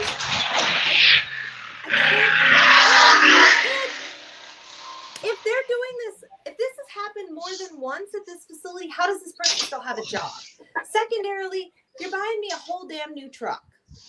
Or at least you're paying for daddy to get everything brand new so he could be show quality. Thank you very much. Like, that's where I would be at with that, because it's unacceptable. It is absolutely unacceptable because they shagger a yard person, if that's who did it. Yeah, well, no, he says that it was a guy that was in the warehouse said that this happens quite a bit there. So another driver did that. Another driver did that. Yeah. Oh, I was no, it wasn't the yard guy. It was the yard guy pulling it out. No.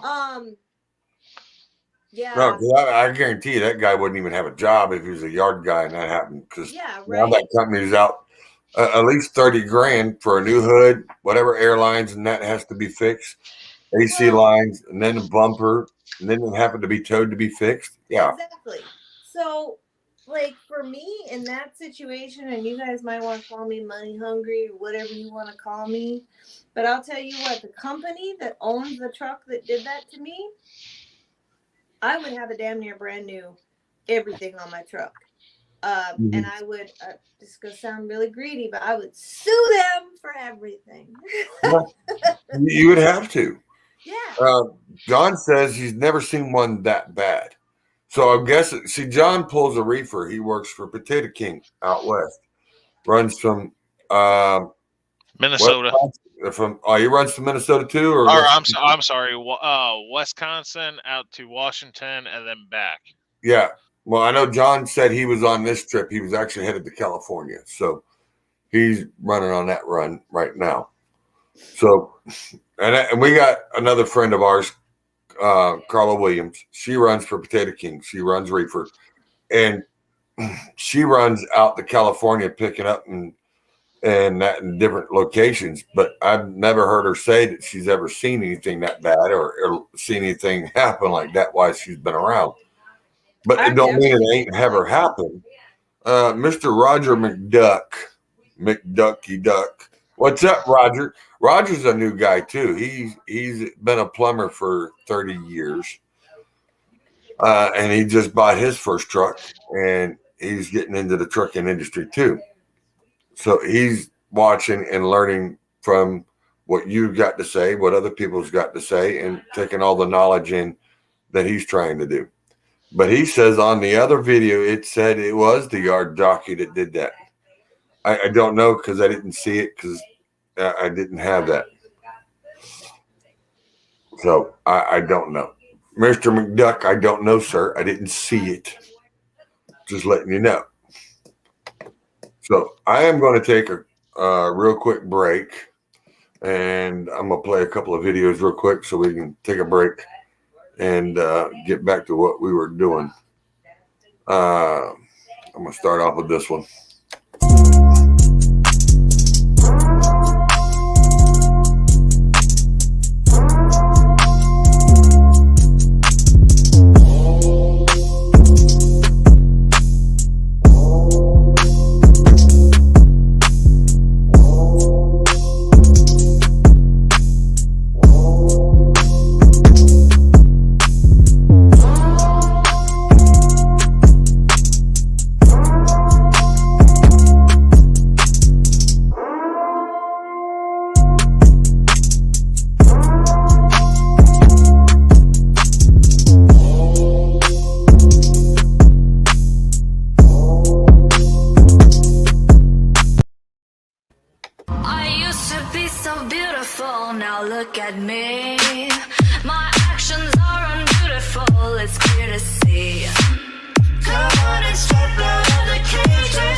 That's my buddy from ETI. That's the one that didn't realize I was there filming him as he was running down the road. I caught him off by surprise. Daddy moved forward. You hardly ever saw Granddaddy down here. They only come a town about twice a year. Hear that Peterbilt whine down the solid white line. Don't make no money if I don't make it there on time. Houston, Dallas, San Antonio, line it up until I'm home. Now I've got 14 gears to get you.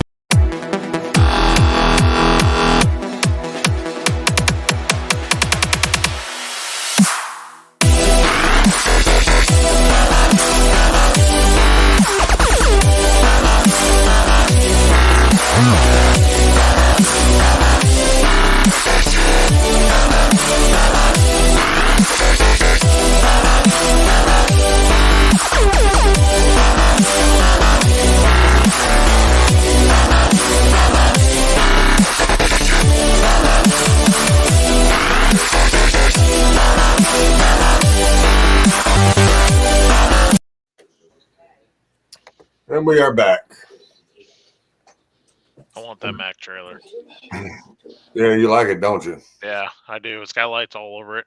It's got lights all over it. We're gonna call you Chicken Truck Jay. There we go, Chicken Truck Jay.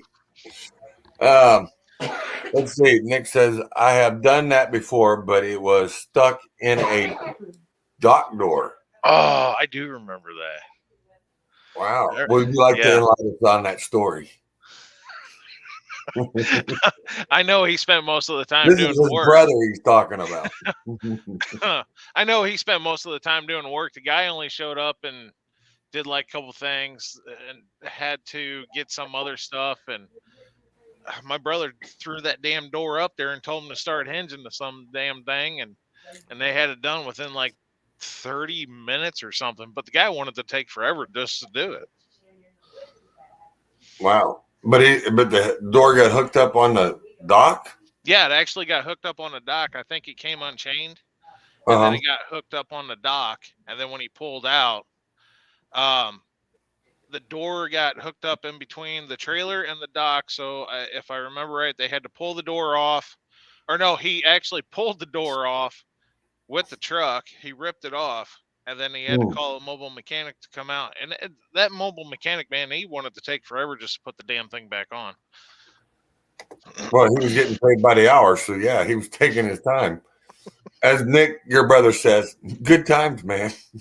Good times. Yeah. The stories that we can hear and get into things like that. No, let's not, because he'll bring out the most embarrassing stories ever. Oh, yeah. You mean like the time you were, where'd it go? I mean, the time when you were driving for Charles? What are you doing? Nothing. Nothing right now. Why? You mean like the time you were driving for Swift?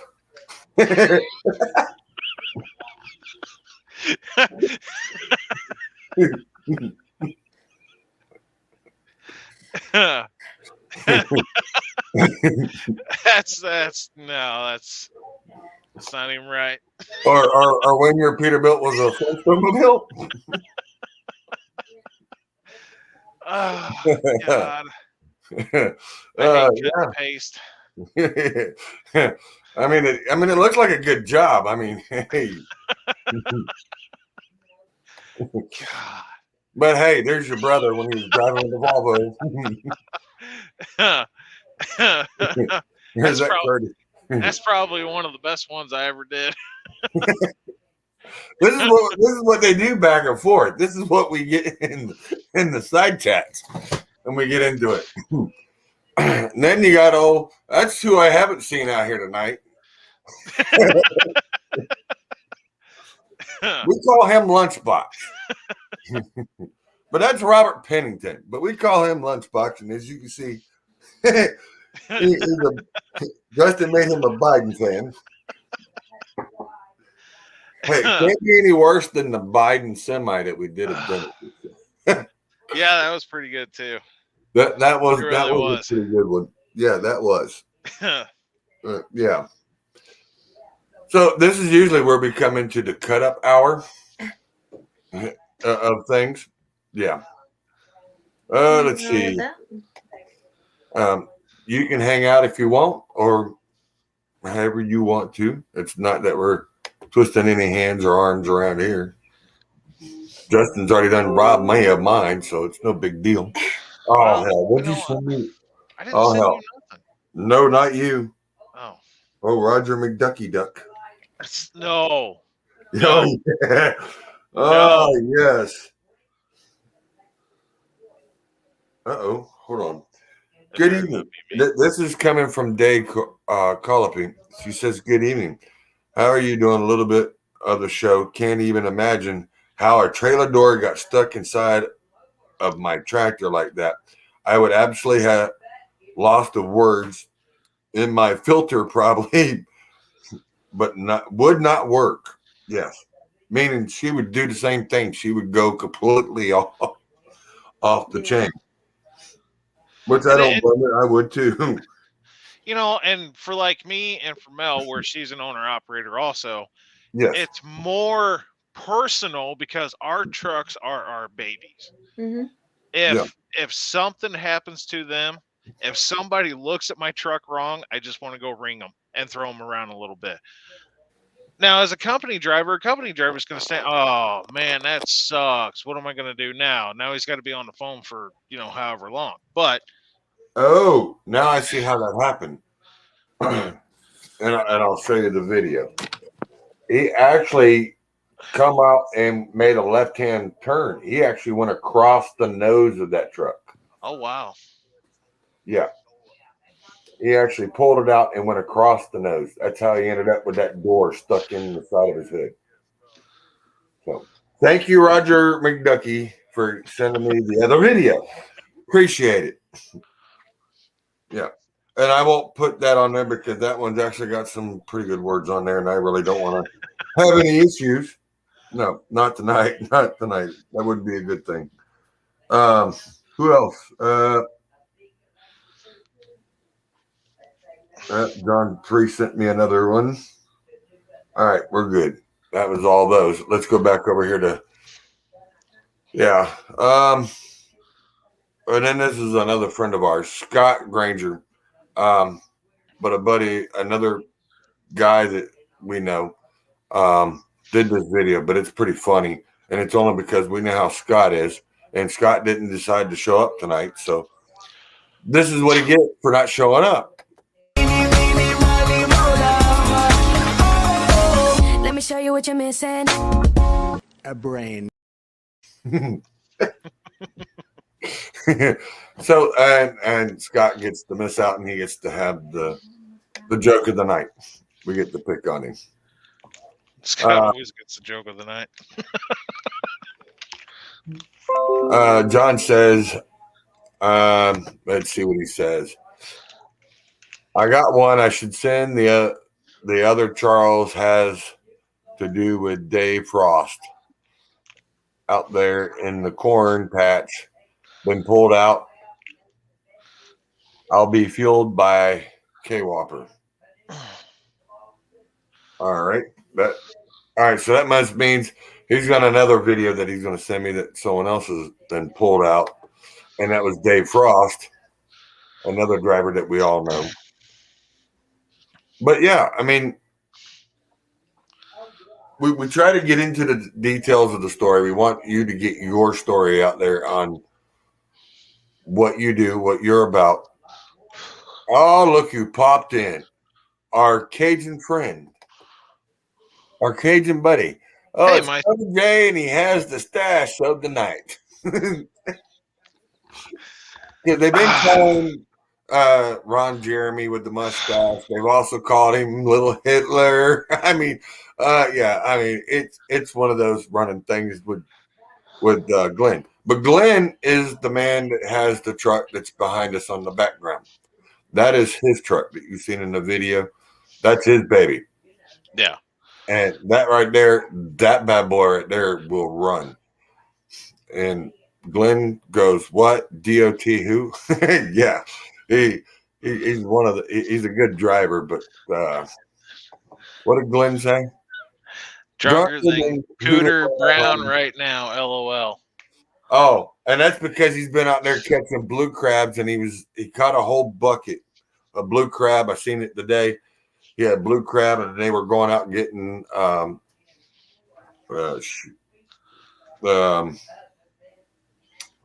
crawfish, and they were eating them. Yeah, I talked to him 2 days ago. Which now, since he's on here, I can tell him, try hard, Jay. Try hard. Always. Go ahead. Now, since that Glenn is watching the show, I just wanted to remind him that he never called me back like he said he was going to. Hey, I'm still waiting for that phone call. Hey, Glenn, do we need to do another on the live phone call again? We did that last weekend. I think it was like 10:30, 11 o'clock, and we haven't seen anything from Glenn. So Jay called him. He said, "What are you doing?" He goes, "I'm in bed." He goes, "No, man, you got to get up. You ain't on the show. You ain't making no comments. So it kind of busted him out. Wow. Glenn says he had 6 dozen of crabs and 40 pounds of crawfish we boiled today. My bad. My bad. Uh-huh. Yep. Yeah. And John says, I just sent you a picture of Dave Frosty cornfield country being pulled out of the cornfield. Oh, yeah. There you go. There's something we can. Yeah. By KW. Oh, that looks like, shoot, that almost looks like Flo's truck. Dave's field. Yep. His truck being pulled out of the field. His fuel tanker. By Flo's truck in a cornfield. But yeah. But no, we get in here and a lot of us joke around. Glenn just he ain't poking the bear, and I want to know where Robert Pennington is. Robert is probably down right now. I know his back is. See, and Robert's another heavy hauler, and he does RGN. He bought his own trailer. Let's see, what, 3 months or 4 months before Jim bought his? See, he bought his own trailer like 5 months ago, and then 3 months after having it, somebody ran into the damn thing. Wow. Yeah. And then he just had to have it all realigned and wheel hub bearings put on it too. Yeah. Damn. And then his back, and then he throws his back out. Yeah. So yeah, he's been having some pain issues. But I want to say some prayers to Robert, and I hope you feel better. I hope you get more pain meds because you were funny as hell last weekend when you were on. He actually got enough pain relief to where he could come on and start picking on everybody. And he said, I'm going to bed. They're taking effect. Glenn says, and a couple of cases of beer and a bottle of whiskey. So I'm a little crocked right now. Well, you Cajuns always know how to have a good time down there in the winter. But it's pretty funny. The only one we ain't got here is we ain't got Scott, but I know what's going on with Scott. Scott actually had it looked like a radiator line that blew out the side of the block, and he was stuck at the side of the road, and that was at 6 o'clock, and he was out there in Mississippi, so he's having issues. Scott is our major heavy hauler. He drives for Maxim Crane. He does a lot of crane movals, and his loads are anywhere from 130 to 240. Yeah, 240, something like that. Yeah. Yeah, so he hauls some major stuff. And Scott's 55. He's been driving for over 30 years. He comes on, he cuts up. He's like the class clown. So they all come in. Well, Scott tries to come in and pick on the young buck here, and the young buck hands it back to him. And then it's game on with his automatic with a 4-foot shifter out the window.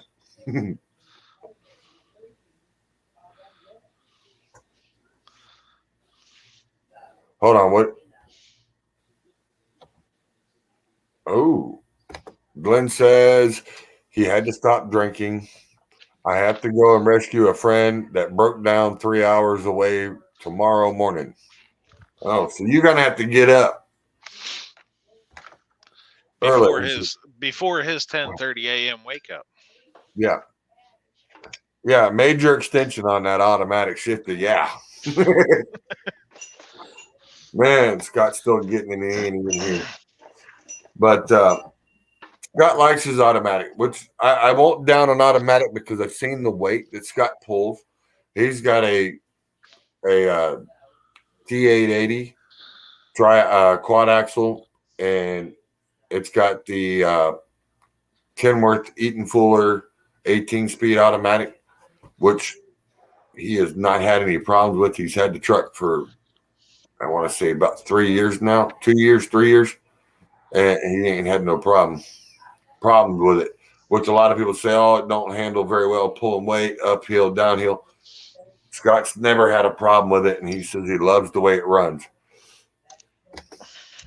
What's up, Miss Renee? How you doing, dear? Good to see you. She says, hey, sugar, how's everyone doing tonight? We're all doing good. We might be getting boring here in a minute, but we're trying to find some comic relief, but I think my comedian over there is a little off tonight.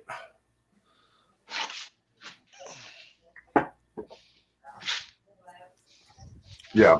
You talking to me, or is there somebody else in here with me? We're talking about you. Oh. But tonight's guest was Mel, and it's Trucker Unicorn. We had her come on because Cdllife, and I will give props. We got the information and everything from Cdllife. I do follow you on TikTok, and you got a lot of good videos on there. I think there's one more. What is that? Oh, whatever, Nick. Whatever, Nick. I got you. Oh, no, now Nick's already. Yeah. No. Left lane nubbin. Left lane nubbin. All right, Nick. I got you. Now all these guys on here are real. See, and I like Glenn. And Glenn's telling the truth because we are. We straight up. We're not here to misrepresent ourselves. And like he says, nah, all these guys on here are real good people. I'm glad I was able to meet everyone I met on here and appreciate y'all. Glenn, we appreciate you. I'm just glad you actually let me get a chance to get my hands near your girlfriend, you know. Shit, I got closer than what I wanted to. Hey, I ain't the one who had to work on her, but hey, I got to sit there and take her pictures and make it look good. I still can't believe he tried putting that tire on before he put the drum back on. You ain't gonna never let that down on him. No, I'm not. Why?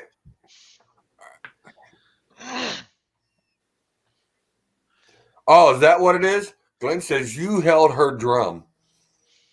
I held it real good. I bet you did. You molested his truck.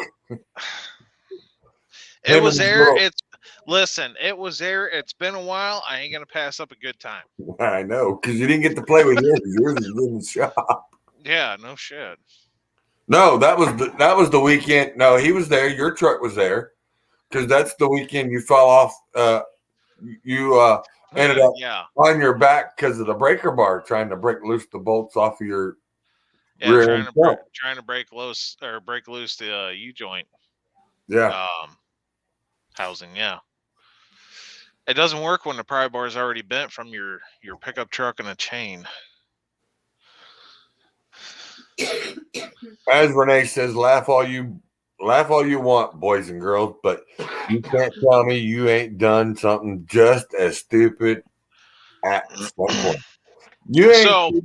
Hey, I sat there and now figure this out. Now you tell me how this happens. And I still couldn't tell you how it happened.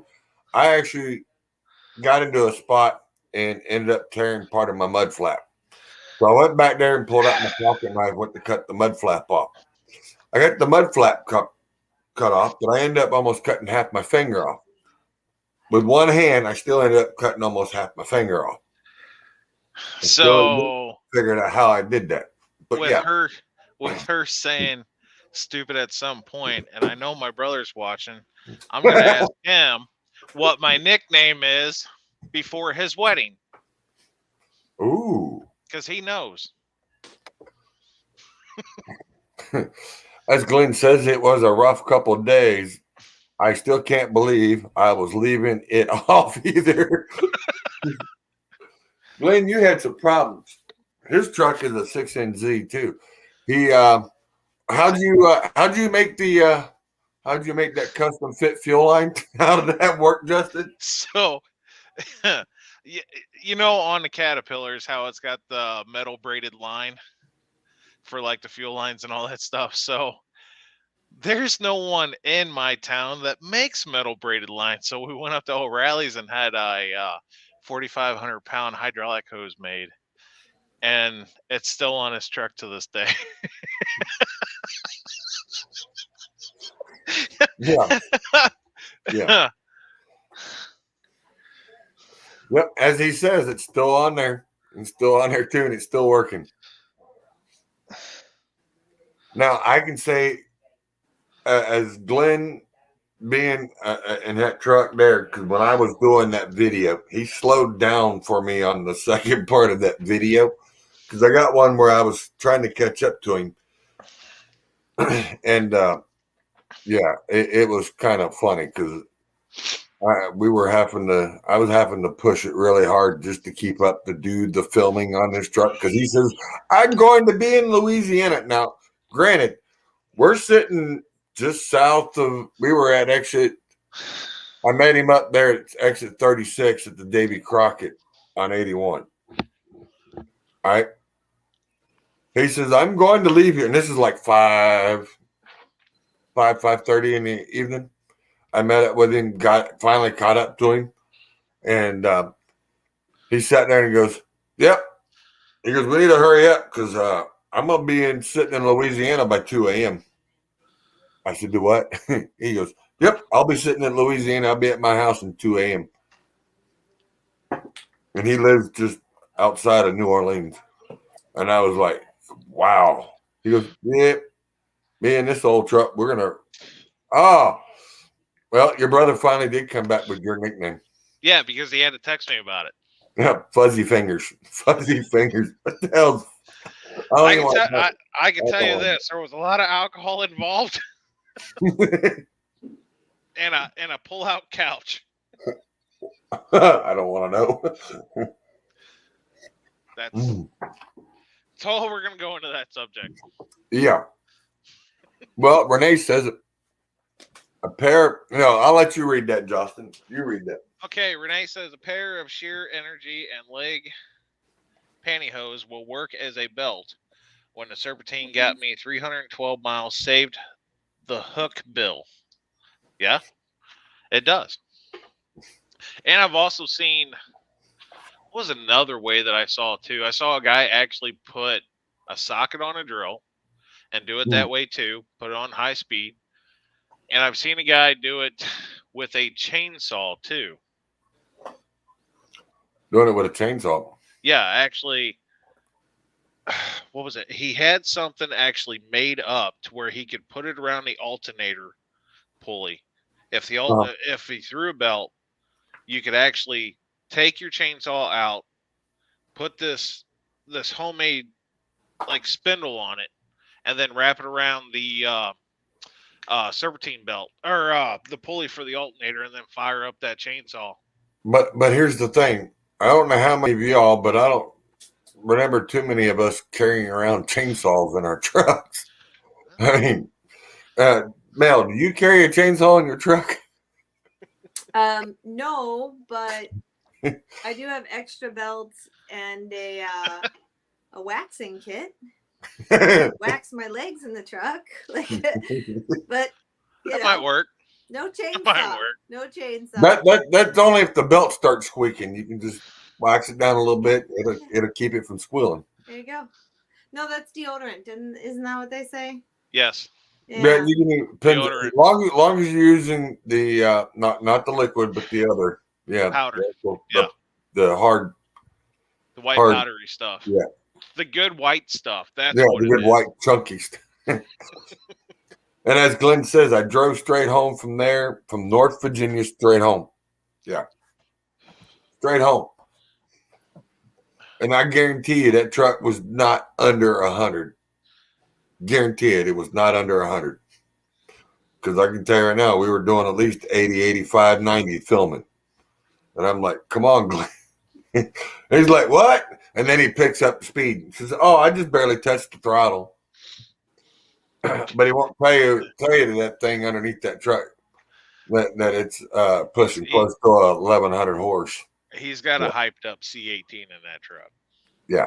It sounds good. I was on the phone with him the other day, and he was going through a tunnel over there in Alabama, and he let the Jakes hit, and I couldn't understand a damn word that he was talking about.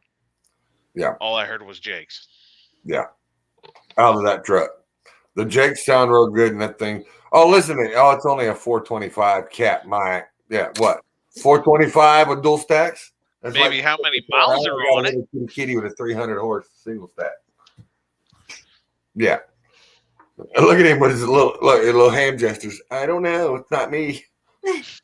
Whatever, Glenn. Whatever. yeah, yeah. Here's his other little comment. Good white powdery stuff. See his eyes? He's like, oh, what's up here? Oh, what are we playing with?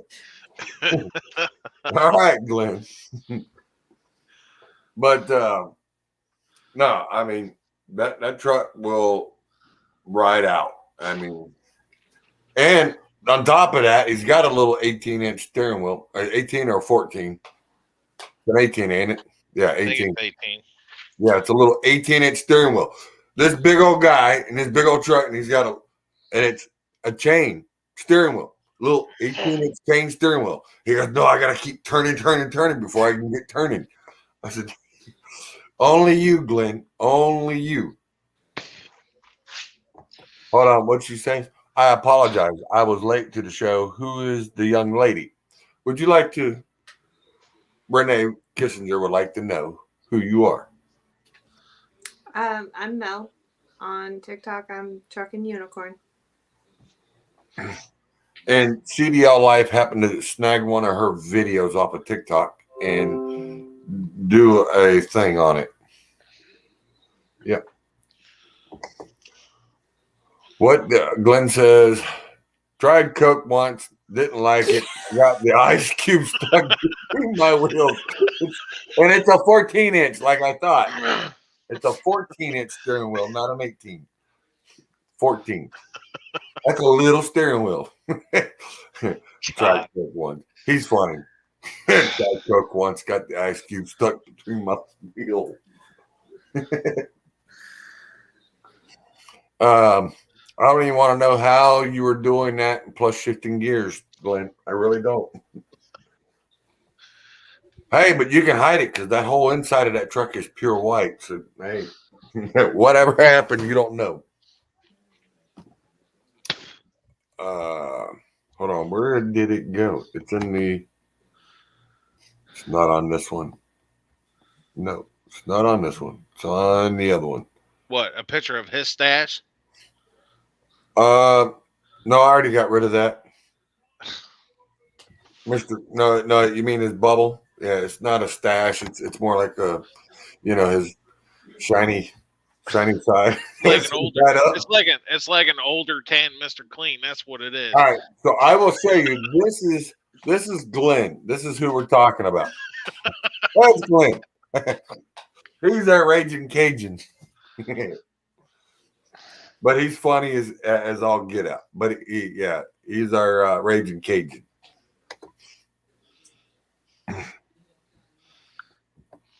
And then I will say this real quick. And the show tonight is brought to you by Cdllife, by Ashley and Chris.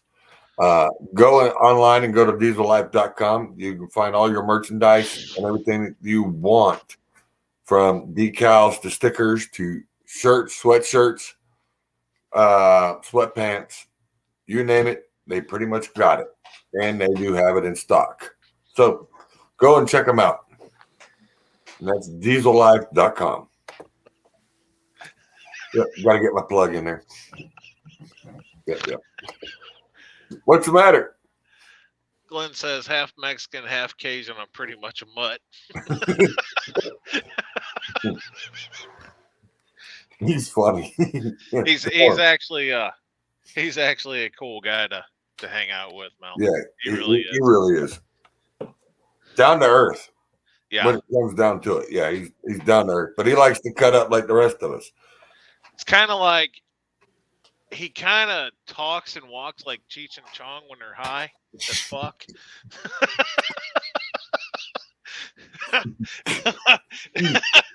It's, you know what? Fuck this. I'm getting his ass on the phone. Get him. Yeah, because we know he won't show his face. The only way he shows his face is because I got a picture of him. That's the only way. But yeah, I mean, what are you doing, Cheech? Sitting in the house, looking out the cars. Looking out the cars. Yeah. You afraid they're gonna go somewhere? No, the car's passing with my house. Oh, the car is passing your house. Ask him, is that his turkey parade? Do what? You're drunk. What? You know you're only supposed to, take it easy. Oh, that was taking it easy. We quit after 2 cases. Oh shit. I'm sitting at Jerry. Are you sure you're drunk?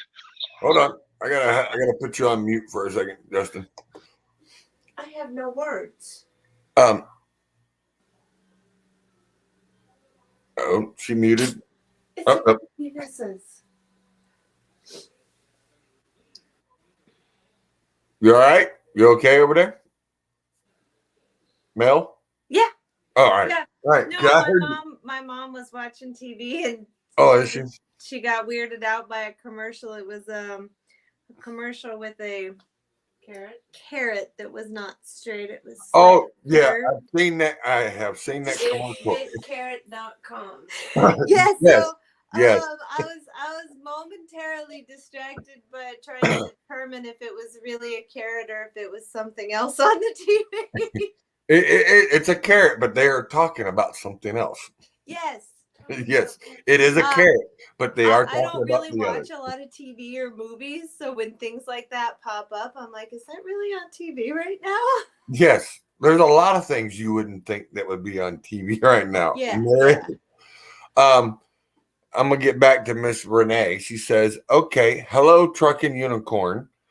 This her name, I guess, is Special Edition here. I don't know if you've seen her on there, but hers is Special Edition. Okay. EmptyPocketsEnterprise.com I will check it is out. hers. Yes, she's another female driver that's a truck as an owner operator too. Yes, and Renee, she's a really sweet lady. But yeah, what do you say, Justin? So Glenn is drunk. He's too drunk to talk. He is looking through one eye. Looking through one eye. He can still see straight with one eye.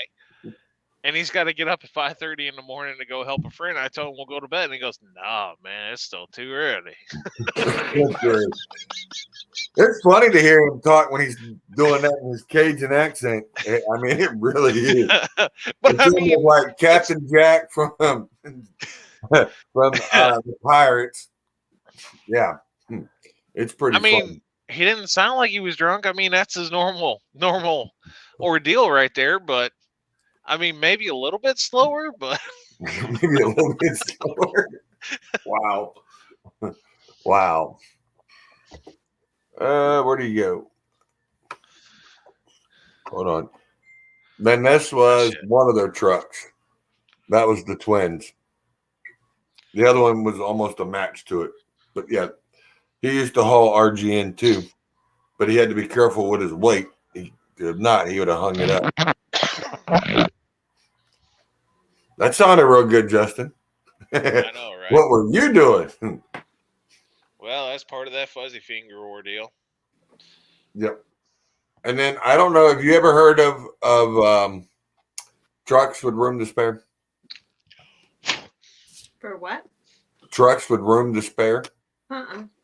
All right, that is Shelley Conway. She does a lot of disaster relief. This is she's also she's our nonprofit that we do support on this show. But that's her logo there, and it says, "Drivers, we need you. The disaster doesn't end when FEMA leaves. Haul, donate, or sponsor." And it's trucks with room to spare. And that's her logo. and that was another driver that actually hauled a load for her, and that was on there. And then this is the other logo with the banners that was being delivered to with disaster relief. Where did that go? What is that? I don't know what that is. Hang on, let me see what that is. It's them. Nope. Hang on. Where'd it go? I don't see it. That's not on this page. Or is it? Yep, there it is. And I'm gonna give her a little plug real quick. Shelly, this is for you.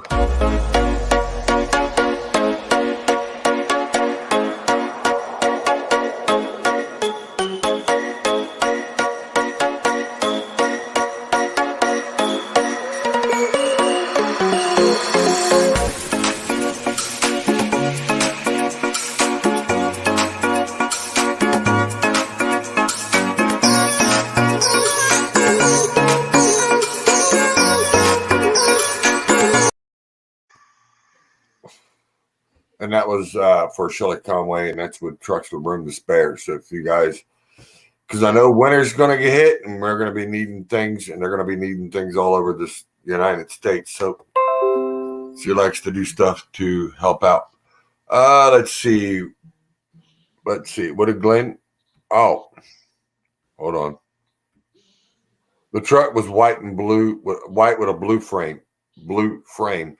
That the truck that I showed you that had the two side by side, which is his truck, and then the other one that they had.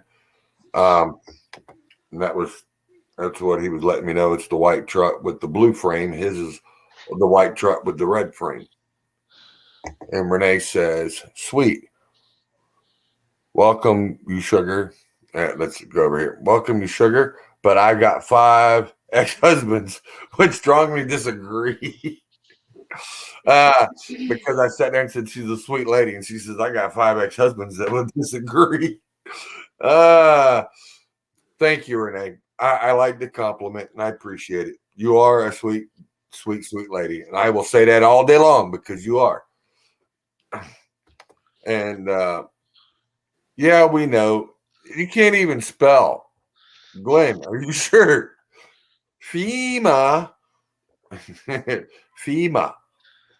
There's a joke. They're doing folks down here wrong right now. It still looks like a war zone here in town. Where he lived is where that last hurricane come through and destroyed a lot of stuff. Dave says, I like you too. Nick says, I got 2 ex-wives laugh out loud. I know one of them's on here. Justin, will you quit sitting there telling you just calm yourself. I got to make a phone call. Somebody keeps sending me pictures of my truck with Warner Express and Schneider on it. Who's doing that, Nick, or is that Rodney Duck? My buddy Rodney from Valley. He keeps. Rodney. Oh, well, tell him he's got the wrong number. He needs to send it to mine so I can put it on this. No, I mean, when you take my truck and do this, that's not funny. Yes, it is. That is pretty funny.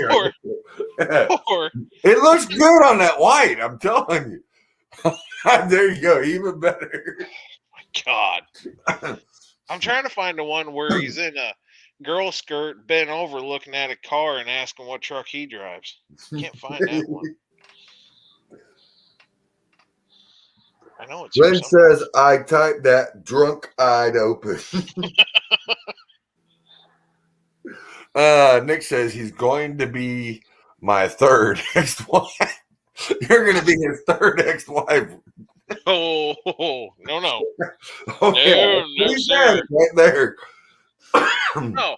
Yeah. So that day, when he showed up at the house, the day that we were talking on the phone, he came in the house and said he's got a present for me.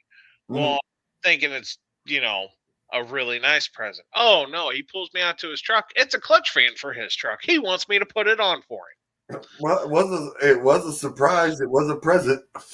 He didn't tell you that you were giving him the present of putting it on. Yeah. Free labor.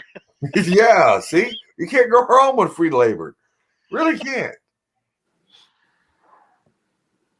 And this right here is our buddy Robert Pennington. I'm the Godfather. I'm the Godfather.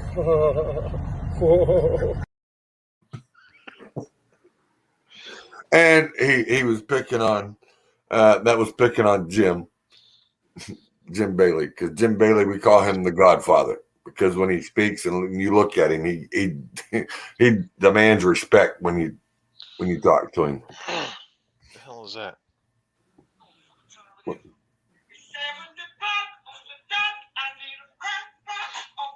I don't know. Okay. I don't think we want to be hearing all that. Sound like you got some issues there, Justin.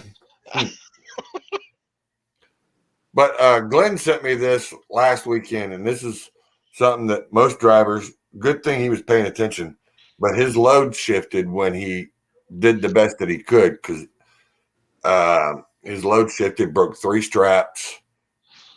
He was hauling wood, but this is a couple weeks ago. But he just sent this to me last weekend, and I'll play you the video. But pay attention to the white pickup. That's just wrong. It That says is wrong. because women need eye candy too. Shit. Oh wow! Now you just broke your phone. Wouldn't be the first one. It won't be the last neither. But pay attention to the white SUV in this, or the white pickup.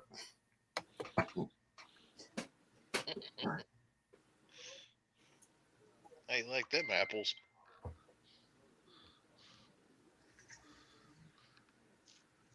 Oh shit.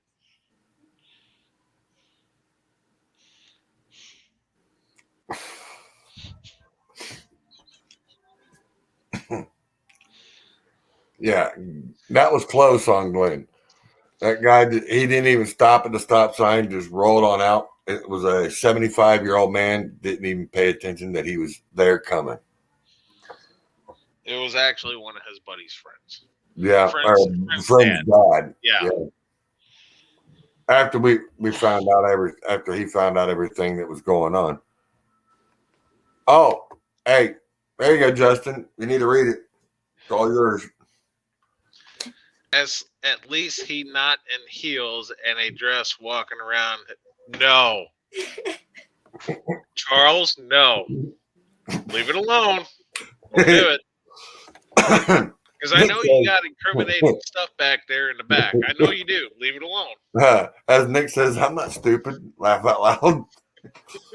Leave it alone, Charles. And Renee says, oh my God, made me break hard. Yeah, it will. Your brother says, let's see it. Let's see it. Fine, whatever, play it. Fine, whatever, play it. Oh, we can do that. We can play that. I know. And the only reason why I don't want you yeah. I've been really trying, baby. Trying to hold back this feeling for so long. And if you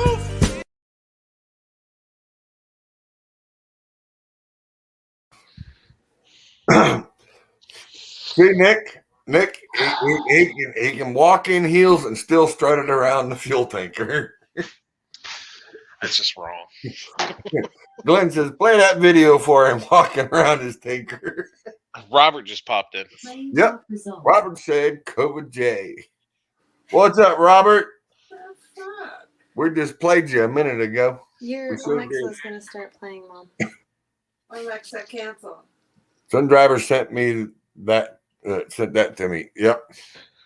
Nick says, thank you, Lefty. We appreciate it. You're welcome, Nick. Anytime. Anytime you want me to. Nick says, that's how he paid for the Peterbilt. Cancel. No more incriminating stuff. Dude, my mom's over here fighting with her Alexa. When she's fighting with Alexa? Yeah. What do you guys said something in her, we'll not say its name. Echo. started doing this little thing and was gonna start playing something. She said like cancel to it like 5 times and it would stop and then start playing again. So she started yelling at it. And probably when I played that video, it picked it up. It was something, yeah. It's kind of like the GPS in my truck. It goes off whenever it wants to. Renee says, I'm sitting at the corner at the house. Robert says, play it again. I still think that's funny. Nick says, that's how he paid for the Peterbilt.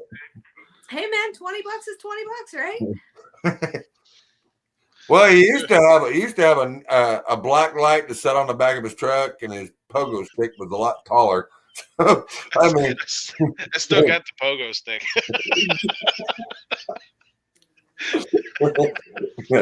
yeah, that's how he ended up how he made his fortunes. I mean, you can do wondrous things with load blocks. And as Nick says, Glenn says, "Oh no, it ain't.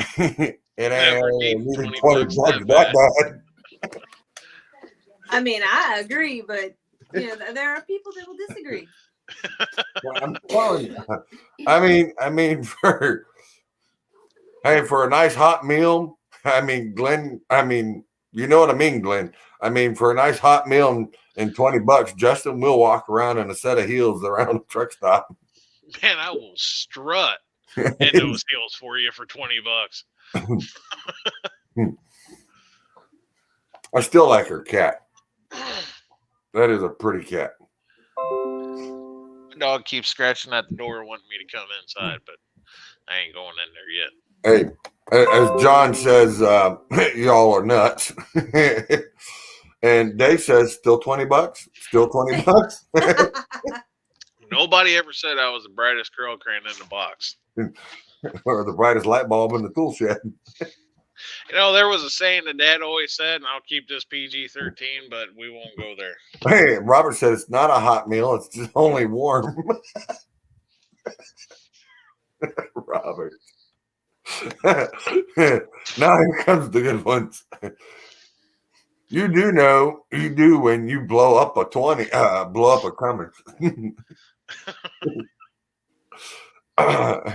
Roger McDuck says it's not a job if you enjoy what you do. I'd have to go inside and get one of the wife's tank tops and strut around for y'all. Wow. Okay. Glenn's feeling real froggy because he made a long one this time. You want to read it? Let's see. Glenn says, I can't say nothing because one of my family members has a picture of me in an old lady dress with earrings on, waiting for the cops to show up. That cop didn't know what to do with himself when I opened the door. And Nick says no balls. No balls. Glenn says he's going to call you Stripper J. Stripper J. Stripper J. God. Okay, my question is, where the hell does he come up with all these damn names? I don't know. I've had 20 of them in the last month. I know. You went from Safety J, and that was because of Roger McDuck. Right. That was a bet. That was a bet that you wouldn't do, and you did it. Yeah. And then Glenn comes up with COVID J, and now he's coming up with Stripper J, and then it was Safety COVID J. Yeah. And then Robert says, pick my favorite one, Justin. Pick my favorite one, Justin. No, because you know what you're going to do? He's going to want you to go get that one that you got incriminating back there in the back where I ain't got no damn t-shirt on. Oh, you mean that one back there in the back? And John says, oh, right. She's got an idea. How crazy you guys are. Get after how many years of driving a truck. Yeah, you're right. You're right. Glenn says alcohol makes you think of strange things. And Nick says, Ripper J and Left Lane Nubbins coming to a club near you. I don't know who's coming up with the worst ones, if it's Nick or Glenn. Oh, I'm telling you. Sad part is Nick has been there when I've been to the club, and it was not. Yeah. Yeah, something like that. Yeah, back when you went to the. I've been really trying, babe. Yeah, but I wasn't wearing the purple dress. All I had on was a cowboy hat. So. Yeah, you know, guys, he didn't have all that togetherness. He didn't have all that together. Yeah, No, you're I did right. not. He didn't. He didn't. He was more in a full mode. Motherfucker.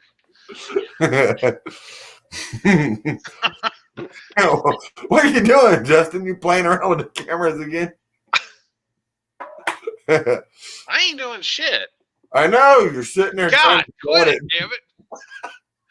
God, I think I was drunk that night. Wait, didn't I send that to Robert? Hey, Nick says that was a straw hat, Jay. Yeah, and then Roger McDuck says, "Looks like a long walk home, Stripper Jay." It says that watch. And then Dave says that driver does have his hazmat. Renee says, "Fabulous. I needed those laughs. Thanks, guys. You're welcome, Renee. You're welcome." We try to aim and please. Oh, here he comes with these again. Damn, that messed up my brain. I thought it was my crock. Damn, that messed up my brain. I thought it was just my crooked eye that made y'all move like that. Yeah. Keep messing with him. Nick says, "I'm trying." John says, "Just went through Las Vegas, Nevada. Truck driver ran into the back side of it. Ran in front of something, and in front of him, maybe it was the hooker on the freeway." No, John, I wasn't down there. Hey, we don't know that because he's just showing a garage. He could have been hiding. This is all just a big green screen, you know. That's what it is. That's what that is. Big old green screen back there behind me. Yep. This is actually a green tank top. You know, it's just green screen. Yeah. So yeah, it's a green screen. There it is. Charles, knock it off. I don't want to scare the poor girl. Quit. I know. Look. Oh my God. I have Swift drivers on here. I'd rather have the other one back up there. I can't help it. I got Swift drivers as co-host. God. You know how that goes.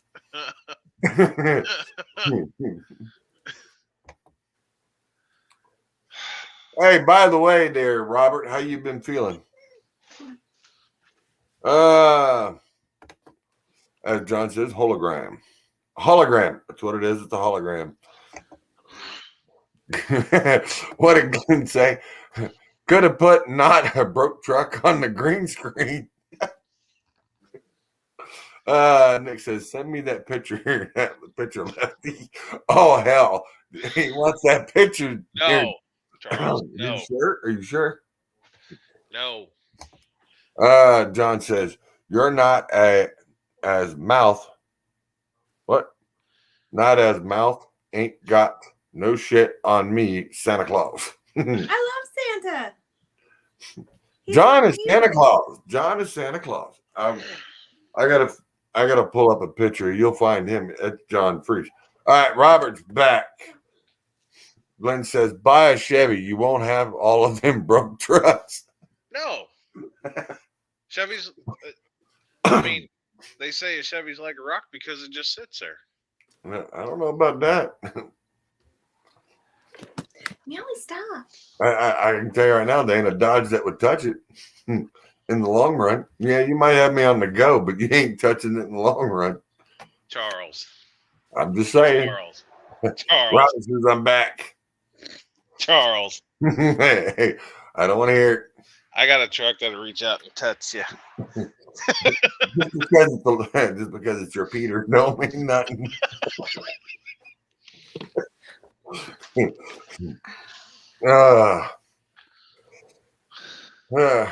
Nick says 20 bucks. 20 bucks. He still owes me $20. Mel, you got my TikTok page. I don't know. John probably sent it to you. He probably sent it to you. Rodney Harris. Rodney Harris. What's up, sir? How are you doing tonight? Sure, that's not what White Pete as much as it's he's talking about your Pete, Justin. I know he is. I had to go back and sit in the truck. My sciatic nerve is killing me today. You should Sorry do some about that, man. sciatic stretches. There's stretches? Yes, there's stretches for that. Yeah. You're shitting me. No. And a really easy one is actually holding on to the side of the bar, to the side of your truck, and be able to cross one leg over the other, and then trying to do a squat. Yep. Do a half squat, you're not a full sitting. squat. Yeah. Yeah. If you're sitting in the seat, you can do that same thing. Just cross the one leg over the other. Put your ankle on your knee, like the man sit. And then, hold on. I don't think you guys will be able to see it on camera. It's basically just like crossing your leg over. It's sitting there like a crossing figure your four. leg over like that. Yep. And then you press down on this one. On the one that's crossed. Yeah. Or if you lay on your back, you can kind of do the same thing. As Robert says, no meaning no bad, but Robert says I'm too fat for that. No such thing. No such thing. Hey, Robert, we do have bungee cords. I mean, we can hook it to a belt loop with your foot. And you can yeah, see? I mean, we can come up with some ideas. No, Renee my mom's says, sciatica really bad. I've worked on her before to help that. have you? Yep. Renee says, entertainment at its finest, left lane with lefty. I keep bands tied to the arms on my seat. There you go. Yep. Let's throw that And on just the let you keyboard. know, Robert, she's not only a TikToker, she's not only a truck driver, but she's also does she also does competition bodybuilding. And then she also does what is it, deep tissue massage is what she's so she knows the different things because she's worked with professionals on a lot of this stuff. So just to give you that, since you weren't here earlier, because I know you've been driving, trying to keep up. Yeah, that's Roger McDuck. Yeah. Here, what did Glenn say? Glenn says, yo, them stretches are dangerous. I tried them once in my sleeper and my fat ass was stuck in the position of a half hour trying to call 911. You're funny, Glenn. You're real funny. Hey, what's up, Michael? I'm glad to see you back in a truck running. I've seen your TikToks. I've seen some of your videos, brother. Looking good. Yes, sir. Good evening. Now you're in here in the clown hour. Yeah. What does Robert say? I've been off the road for 2 weeks because of my pain. Start physical therapy next week. Yeah. It's going to be rough, brother, but you'll be able to do it and get through it. Michael says, in Kingdom City, Missouri, Petro for my 34 delivery Monday and Otis. Shit, he's not that far from the house. No, he's not. That's Michael. He's not far. Michael Paul Warner. And he's laughing. He's not that far from the house. Nope. So I only live 40 miles south of St. Louis. All right. Glenn says, I can barely walk from the pain from my sciatic. It's getting worse every day. Find yourself a good deep tissue massage therapist that specializes in that. Because a good deep tissue massage therapist will work the area, which I'm going to tell you that your sciatic nerve, I know you feel it in the backs of your legs, but Yes. The actual nerve starts in the low back. Mm-hmm. And around your L8, around your L7, somewhere in there. yeah, so I'll show you. So it starts in the low back here. Yep. It actually runs right down the middle of your butt cheek.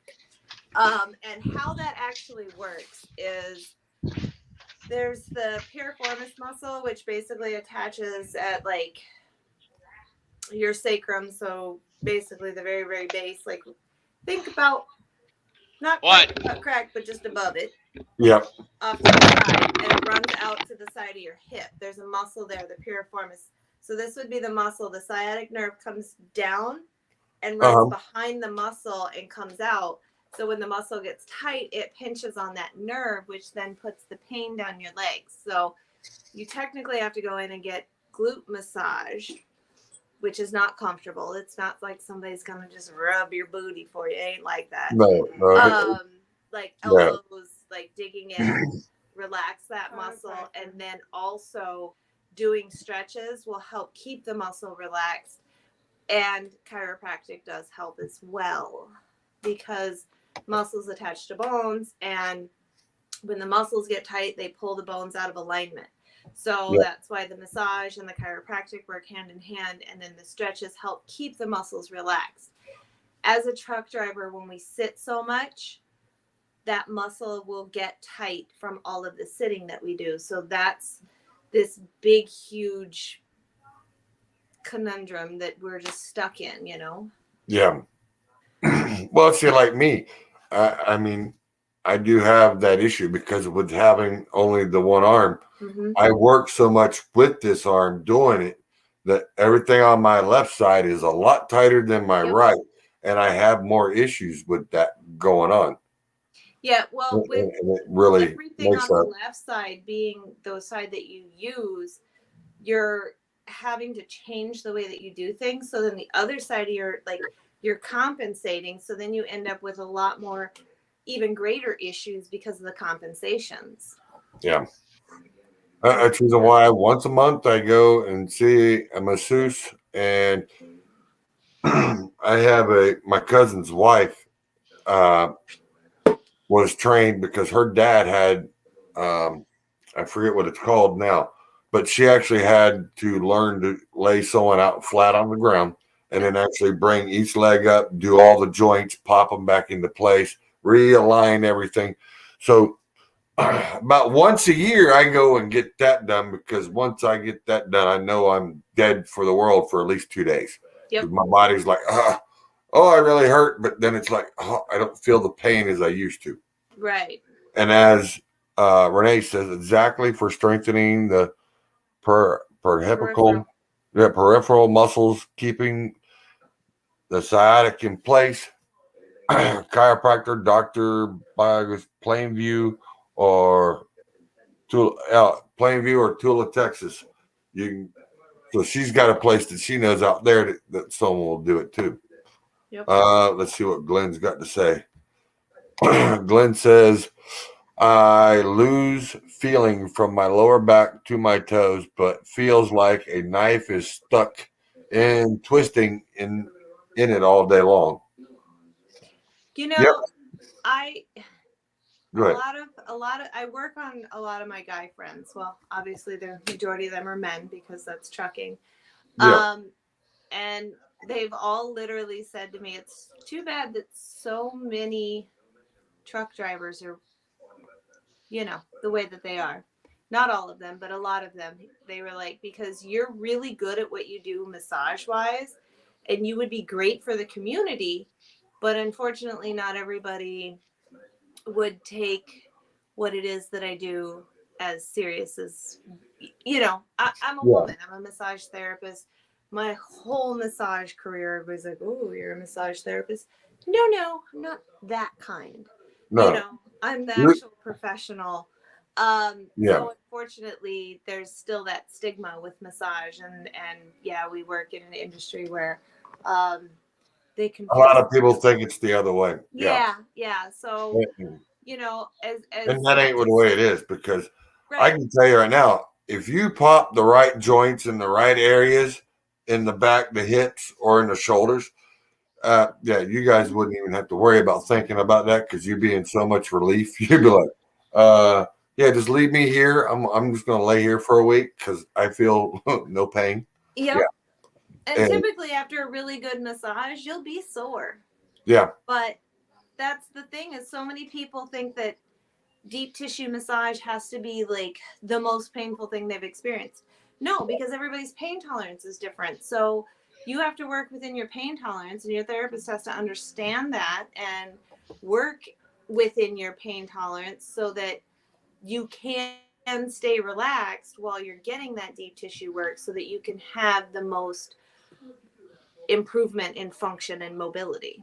yeah, and it does help. Mm-hmm. And like John says, invert over backwards over a beach ball rock on your hips will also help, because he Yeah, has like a lot of hips. those big giant Yeah, I forget what they're called, but they're more like, they're bigger and more solid than a beach ball, but they're about the size of one, or a little bigger actually. Michael says bad habit of sitting on a wallet that'll was definitely do told it. that Throws will your what will make you well makes it will really makes it made. All right. mad. Or makes it bad. Yeah. Bad. Yeah. Bad. Yep. Yeah, he was trying to catch up to it. Because you're not sitting like this, your body's sitting like this. Yeah, you're sitting Oh, crooked. cockeyed. And see, and I sit that way anyways because of the way the offset is, because constantly if I'm in a pickup, I want to lean on the console. I want to be able to be that way. So I'm constantly putting myself at a 45 arch in there. Yep. And it don't help me none. I know that. But I also sit with one hip higher than the other. And it's because of dude that I was hit by a car and it messed me up. So I do what I can to make me fit that sits comfortable. So if I sit comfortable like that and there's no pain, yeah, that's just the way I sit. Renee says a good seat is worth 7 cents a mile. I just bought me a new seat. It is a blessing. Yes.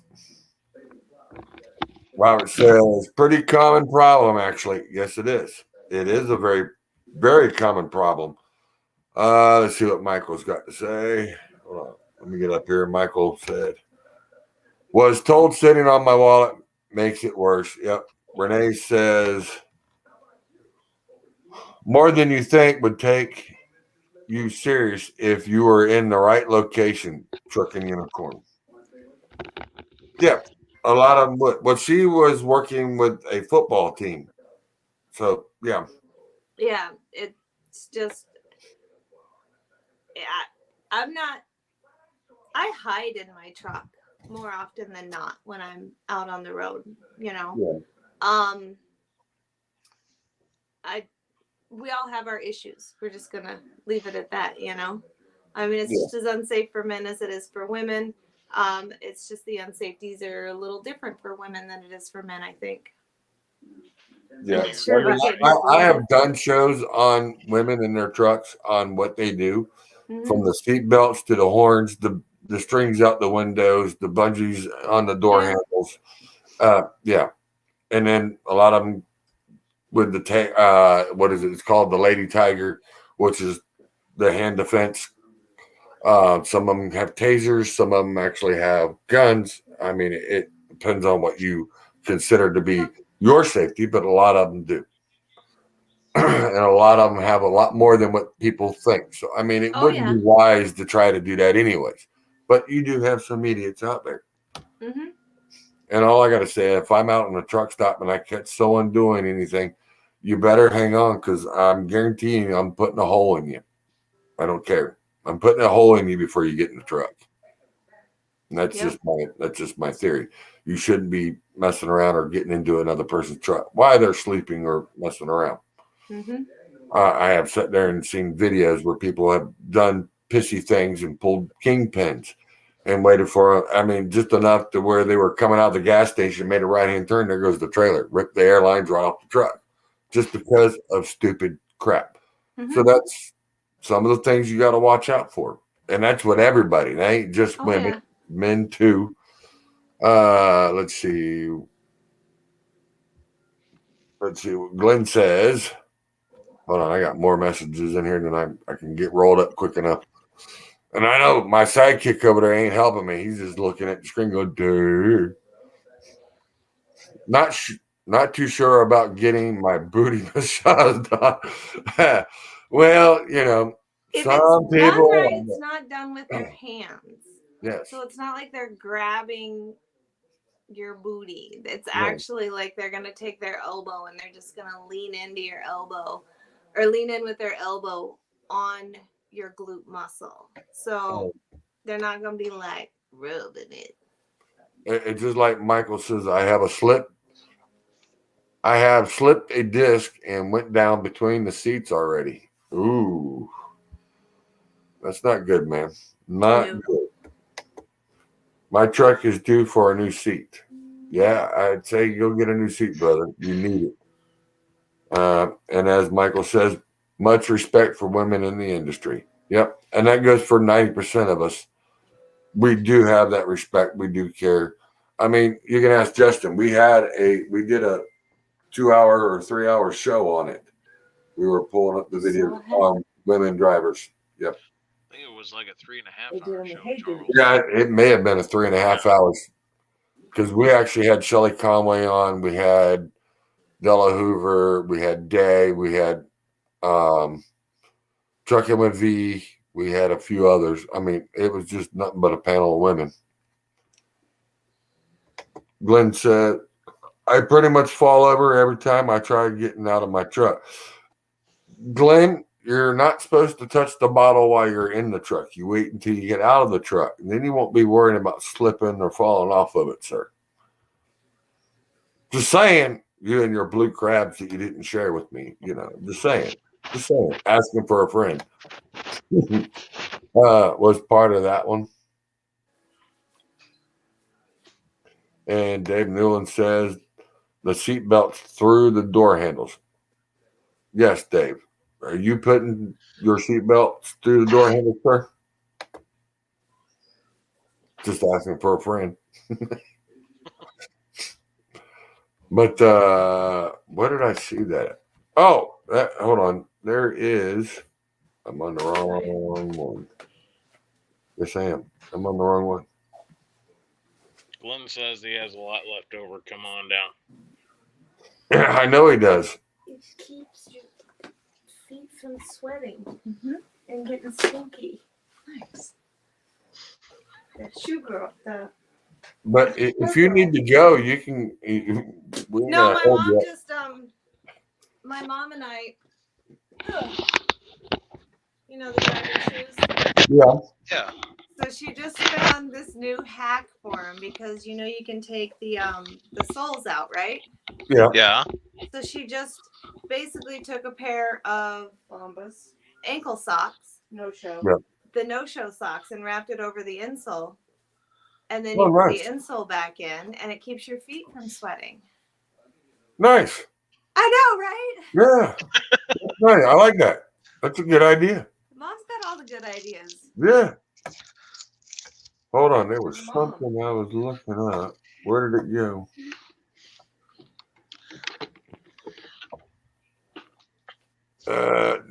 Yeah, there it is.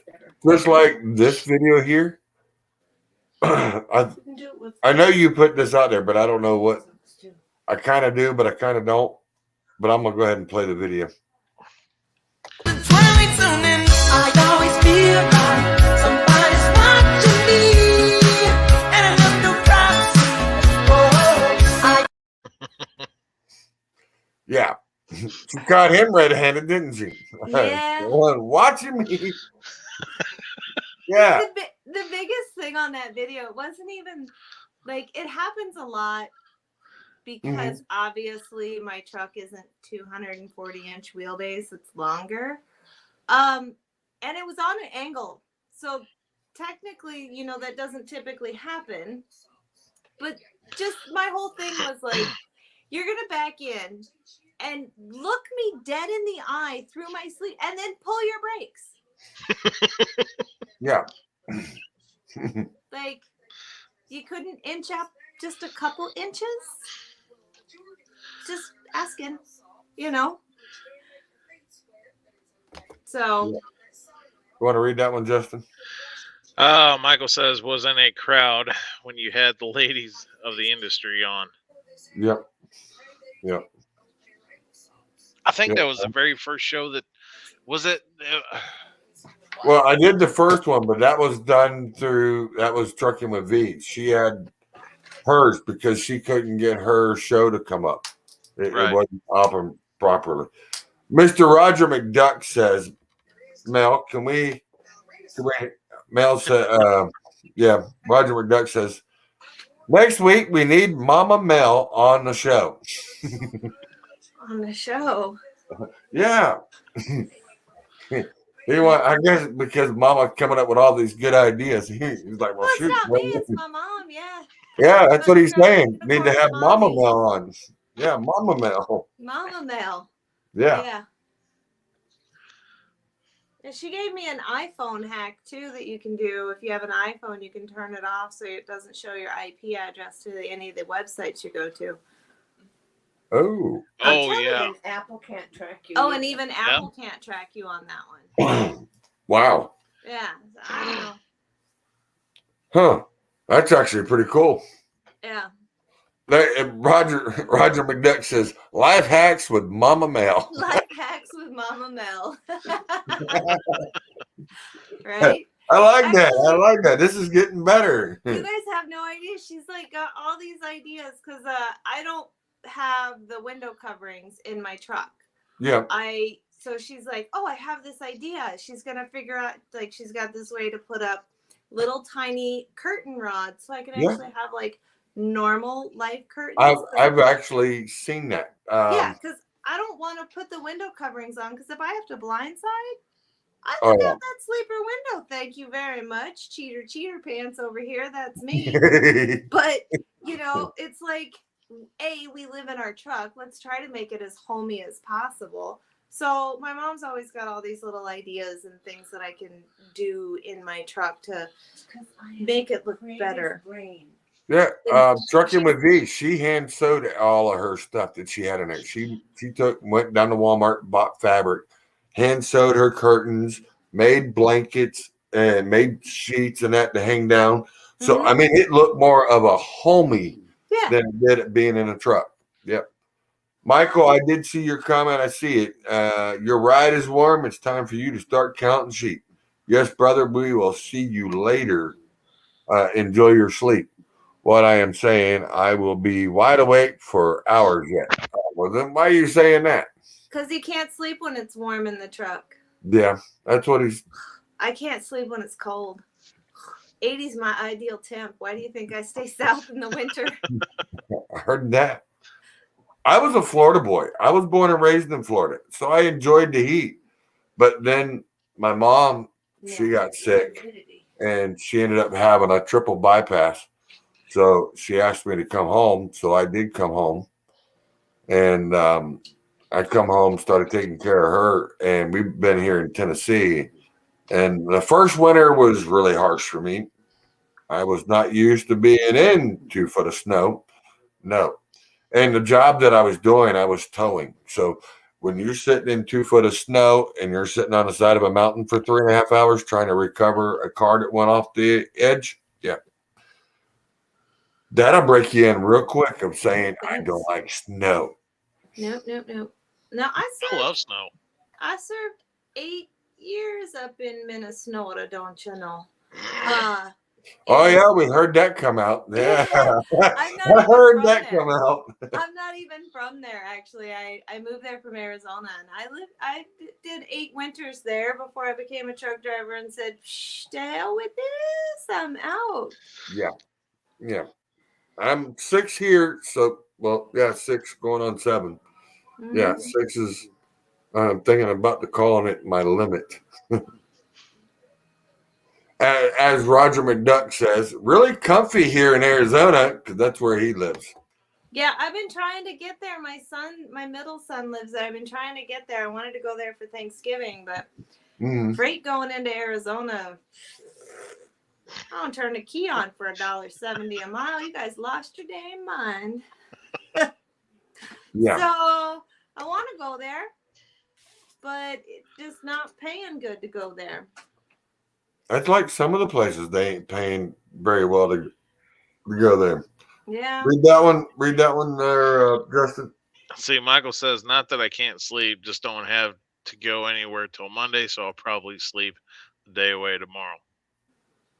It's a good plan. That sounds like a damn good plan. I'll probably be up till about 3:30, 4 o'clock in the morning with my brother. Hey. And Robert says, I live in Tucson. That's where Tucson. Yep, he lives in Tucson. Michael says, PA born and bringing on the snow. Ew. Bring on the snow. Yeah, no to the snow. Yeah. Glenn says, well, y'all have a good night. My good eye just went left. So time for bed. Be safe and have a good one.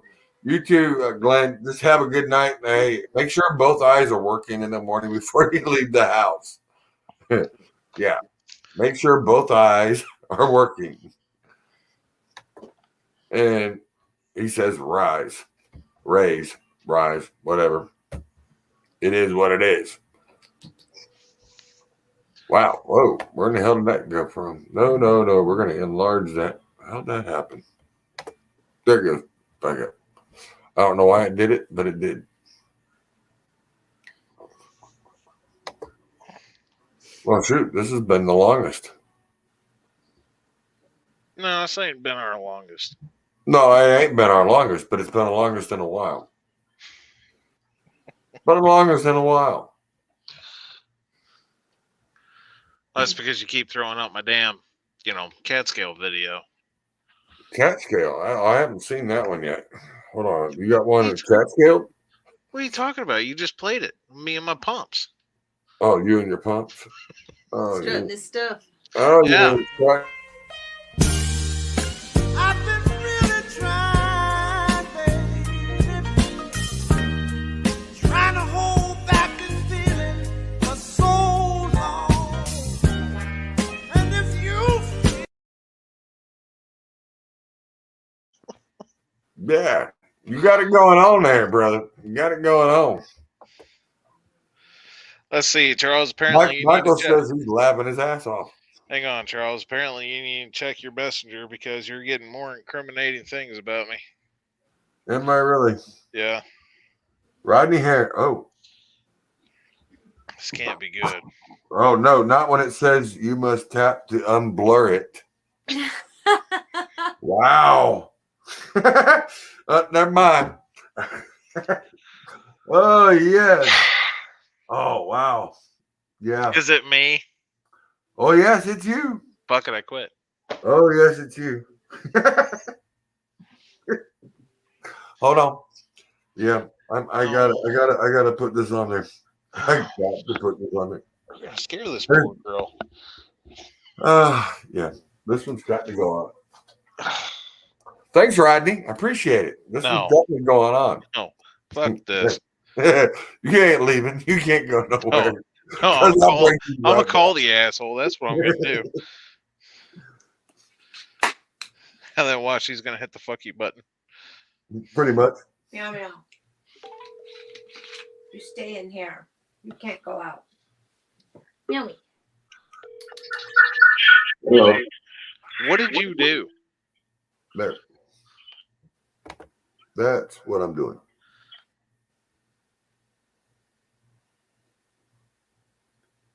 Do-do-do-do. Rodney. He's laughing. Rodney.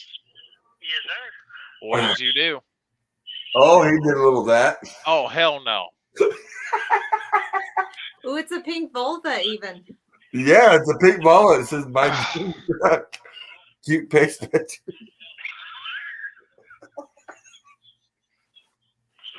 Oh, you know you love it, Justin. Yeah. Pink is my new color. Yeah, pink is your new color. Pink is Hey, you can call old Whitey Pinky. Just so you know you're an asshole.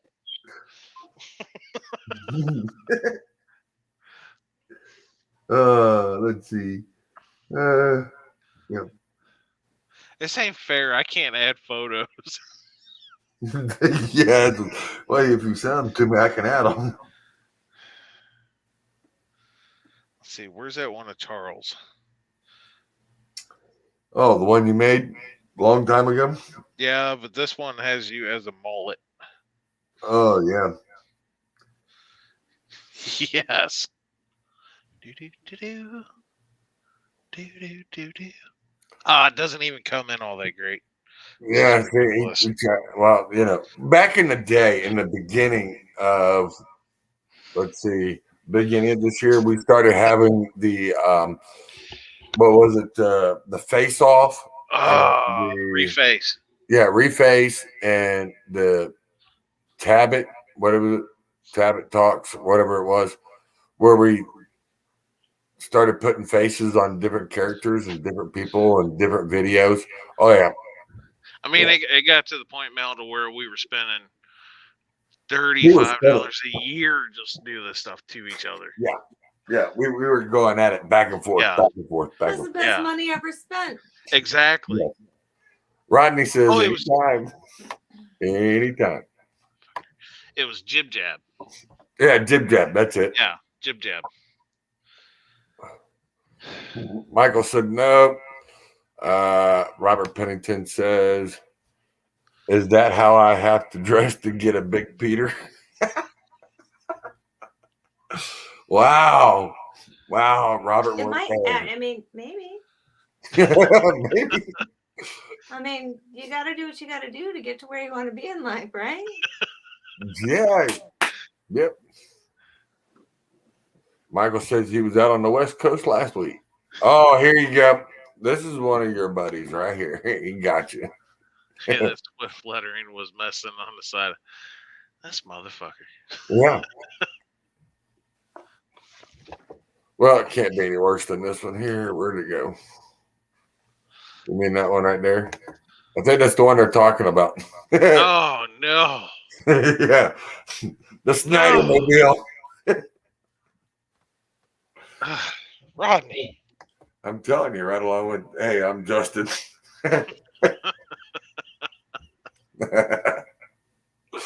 Wow. I'm going to have to go out to my pickup truck and get my waders. I'm telling you, you know what that means? Next week, you're going to have to come up during this week. You're going to have to come up with some good ones, and then we'll add them into the show. Next week, I may be in a coma from all the damn turkey I'm going to eat. I don't know. $20 bucks. $20 is $20. Hey, there you go. Pink turban suburban.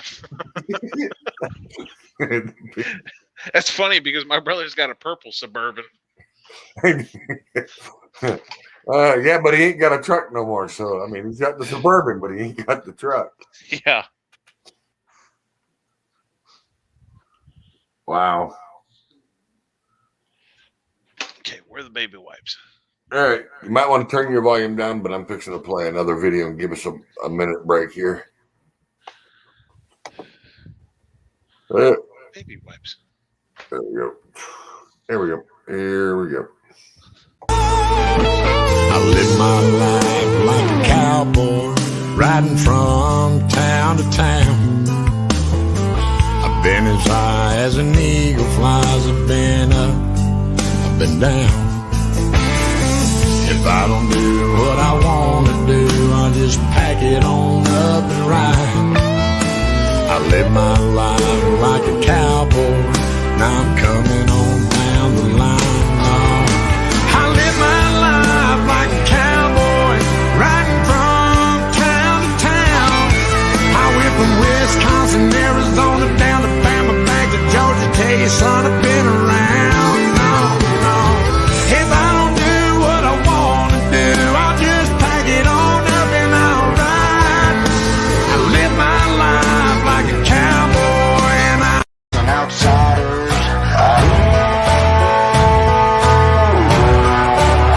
Some call me a renegade, the enemy. Throw your hands up if you feel the same. Oh, living life at the edge. Just say what you wanna say, or walk away. I'll stand tall when there's hell to pay. Ain't no power higher. We're the outlaws and outsiders. I was born in the dark with a fearless heart and a taste for the other side. I was a crazy ass kid, all the shit I did, I'm amazed that I'm still alive. They thought I'd change with a little bit of age, but you know I never will. Takes too much time to walk a straight line. I don't have time. Yep, you caught me. I thought I had a little more time. I'd get back in coffee. But yeah. Fucking Robert. I'm telling you. What's he got to say? No, he's just sending me more incriminating photos, like always. Oh, really? Uh-oh. He's just jealous he don't have a... Oh, well. What do you mean, ooh? What is that, ooh? What? Yeah. Yeah. What did they do? Made you look like Father Time. Oh my God. Yeah.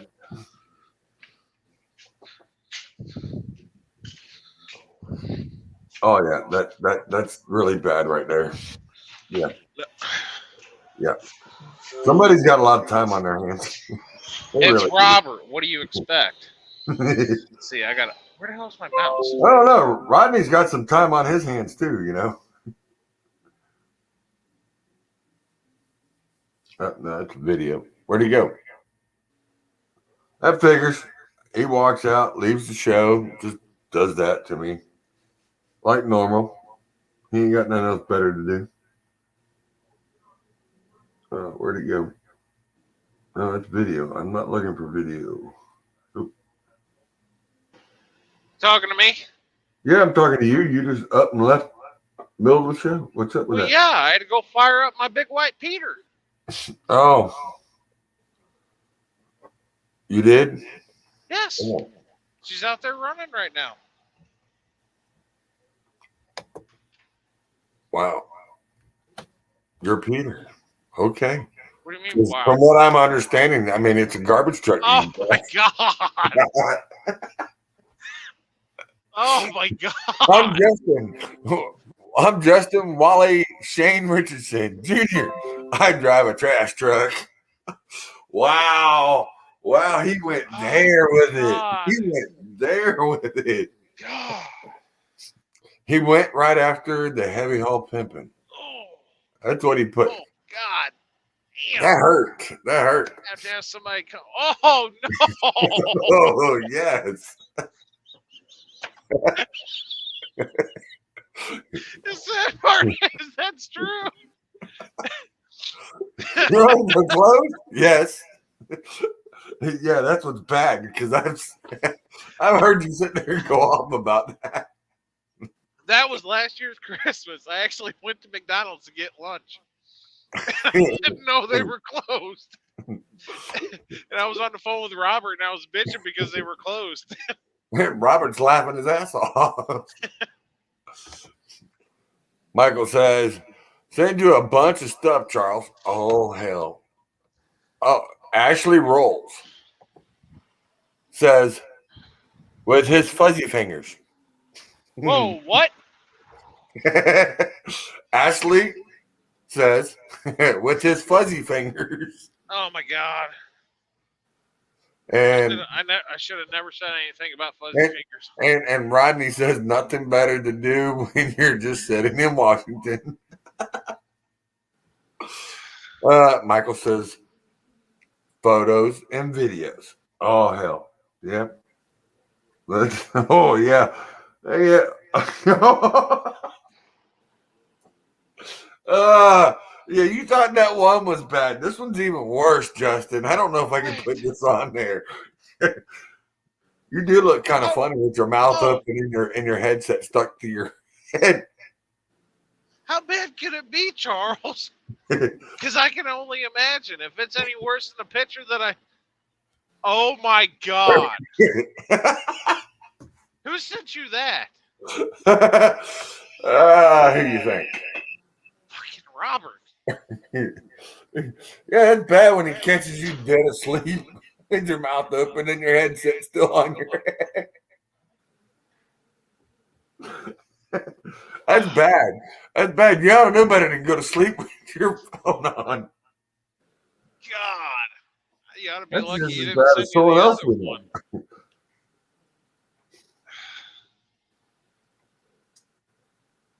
All right, I got Michael's videos. All right, cool.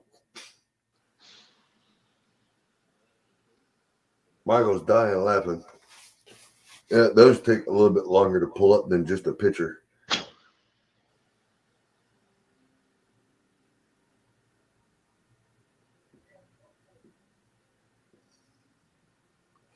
Wow. Yeah.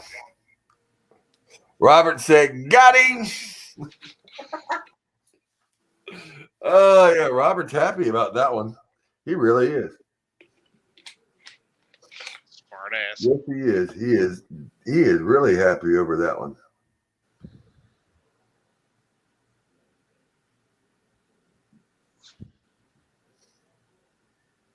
I mean that's almost as yeah. All right, Rodney sent another picture. Let's see what Rodney sent. Oh See, man. Mel, this is the way I get treated. Hey, this is how bad they are. See that? No. I can't even look at them. It says you must tap to make sure I can uncensor them. Oh, wow. See, this is how bad I get treated. So mistreated. Oh, damn, Justin. Oh. What? I didn't go that bad. I did not go that far. I used to pick on you, but I didn't go that far. What? Oh, you're going to see it. I better Going on there. I didn't go that far. Okay, good night, everybody. Good night, everybody. Wow. This is horrible. It can be. So how much is it for me to upload photos? Yeah.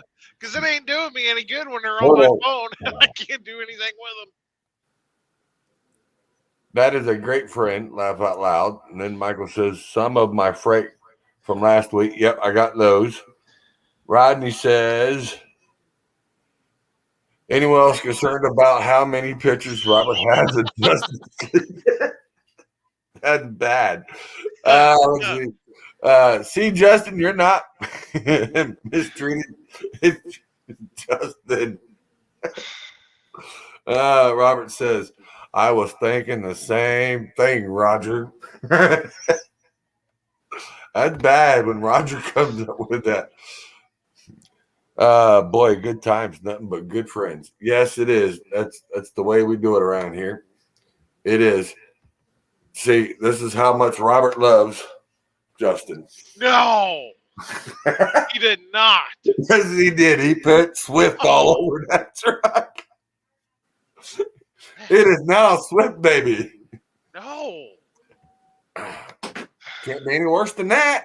I mean, I'm just saying. That's it. I'm burning the truck to the ground. Where's my starting fluid? That's bad. He has scarred my truck for life. He has scarred your truck. Although he started at Swift. Well, that's the reason why he can make fun of you. I didn't start at Swift. He started at Swift. No, that's what I'm saying. But see, he said you wanted the pink Volvo. No. Oh, no. And then you're related to that man. That's it's fucked up. Waste management is just right down the road too. That is bad. That is bad.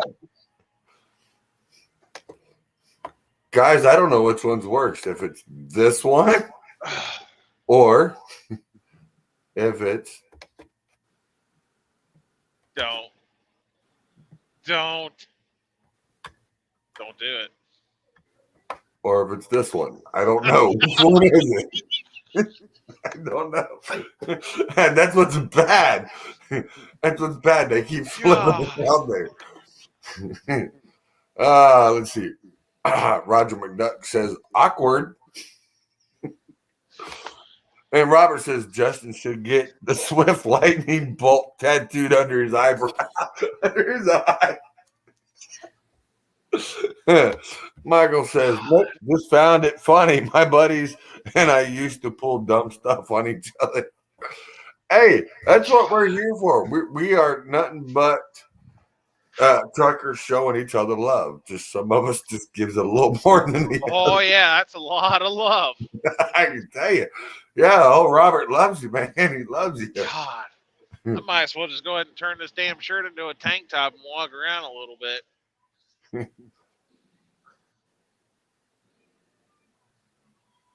Oh, there you go. Right there.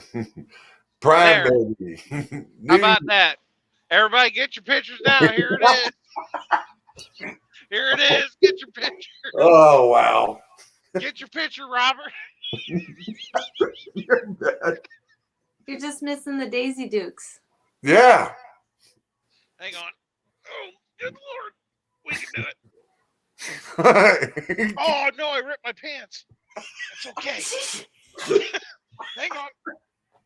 Oh, shit. Only on live can he rip his pants.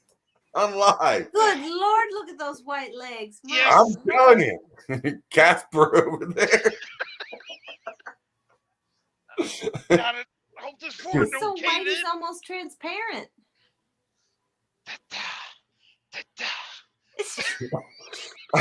Hey, Justin, Robert What? says I actually have a picture of Justin that I cannot share because it already got me in Facebook jail.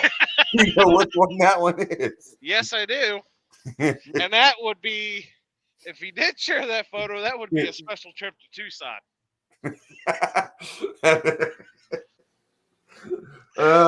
Yeah, Robert, don't send that one. Don't. And hey, Roger says there, it says, is it a Crest? CRST. Crest trucking. Michael says 16 years ago. He's laughing his ass off. And Michael says, you got chicken legs, buddy. Chicken legs. Get a tan. Well, sorry to scare you for the rest of your life, Mel. Like I said, after it gets dark, they become crazy. I'm telling you. That's why we do the first hour and what we do. And then the rest of it, I mean, they come alive after a certain time frame. Good Lord, I can't believe I ripped my pants. I can't believe you trying to lean up against your wife's car and trying to stand up next to the garage door to Try do this it. Listen to it. Hey, it's better if you use a pair of scissors than an old pair of pants make you No, dig because deep. these are good pants. I blew the ass out of the other pair. Oh, jeez. I went to go. Like everybody needed to know you blew the ass out of your pants. Oh, shit. Hey, Robert, get it on video. Robert, get it on video. You can make it on TikTok with it. No. You can put it. TikTok famous. That's right. Put a what? can music to it, and you can be sitting there doing that. That would work. Play some Barry White with it. Roger says, laugh out loud. This poor girl ain't never coming back on. God, that's another Chicken leg nickname. Jay. Now you're chicken leg Jay.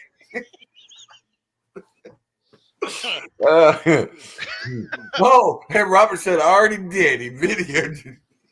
He's already got you. And Michael says, turn them into shorts now. Robert says, I'll make something tomorrow. So, oh, yeah, you got hell to pay on TikTok tomorrow. Yeah, I know. Damn it. Hey, Robert, just make sure you send me a copy first so I can get my good laughs out of it. Then that way I can get it and I can share it to the page. I've already scarred Mel for life. I'm going to be Yep. TikTok famous because of Chicken Leg Jay.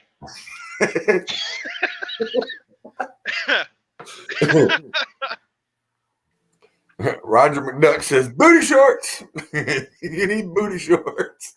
Might as well go get a pair from the wife. Fuck. Hey, and Robert says, okay. Michael's dying laughing. I'm telling you. I mean, these guys are they're having a blast with this. Now you see what happens after a certain hour. It goes like this, and I mean the comments never stop. They don't stop. But I know you're probably tired of sitting in that chair. I'm getting a little tired. I'm doing a 34, which may turn into a week. Ooh. Yeah.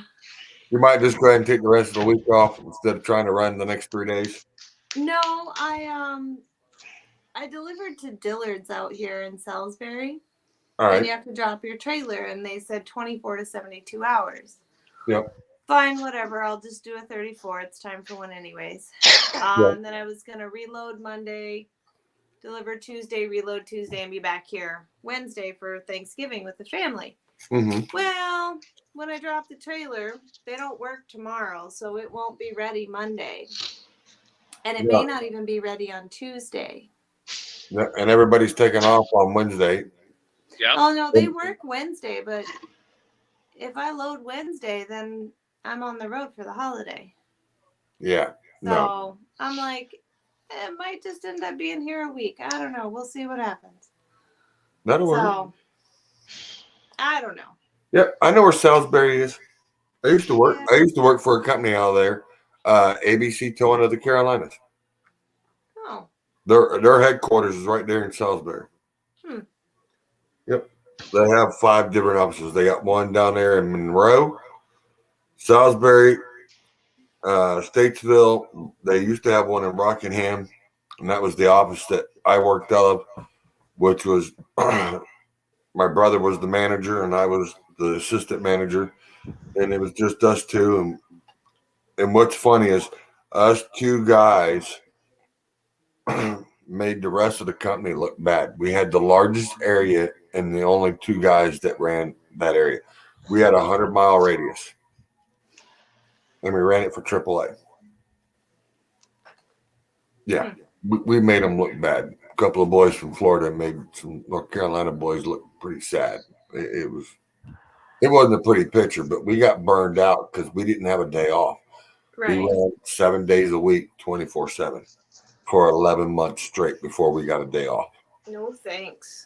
And we said, that was it. We're going back to Florida. We're done. See ya. Yeah. Yeah, we had enough. That'll do it to you. Yep. Robert says, get the pink one, Justin. And Argentine Dutch says, fun times. Michael says, white and nerdy. White and nerdy, laugh out loud.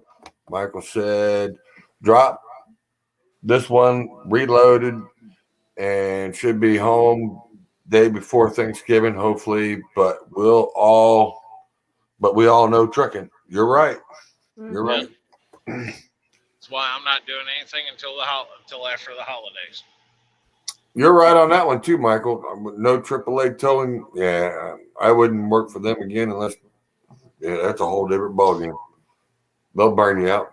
you have to work too many hours, too many cars just to make a halfway decent paycheck. But that sucks too. But dear, I will let you go since I know you're getting tired. And Yeah, Meowie's been getting up in my lap. She's trying to tell me it's time to go to bed. She wants to cuddle. yeah, she's like, "All right, Mom, let's go." Yeah, she makes the rules. I just have to follow them. Yeah, pretty much. And it's like Justin, if he was in the house, his pit bull would be in his face, pushing on the side of his head, or licking his ear, or up in his lap. Oh yes, she's. Yeah, you need the attention, or you don't do nothing. She is probably the most neediest pit bull I've ever had. It's a pretty needy cat right here. Yeah.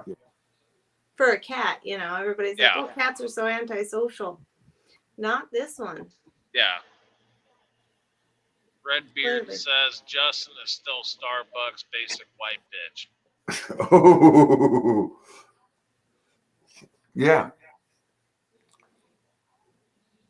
Okay. Well, on that note, our Arsdan, if I'm pronouncing it right, headed to Tampa, then doing a local run, then home to Orlando. Hell yeah. So when you get to Orlando, tell everybody I said, hey, that's my old hometown. Stomping grounds. Michael says, was working 2 jobs when I was towing. End of the week, needed toothpicks to keep my eyes open. You ain't kidding. You do work some crazy hours. You ever want to become a trucker? Work towing for a year and then go drive truck. You'd be like, man, this is a piece of cake. I am serious. The hours. When you work 36-hour shifts, you're off 8. You work from 8 o'clock in the morning start. 8 o'clock in the morning, Monday morning. You don't get off until 5 or 6 o'clock Tuesday evening. And then you go home and you're back at 8 and then do it another until Thursday. And then when you come back on Friday, you work Friday and the whole weekend. You don't get back off until Monday at 5 p.m. Hell no. Done it for many years. Many years. No thanks. It'll burn you out.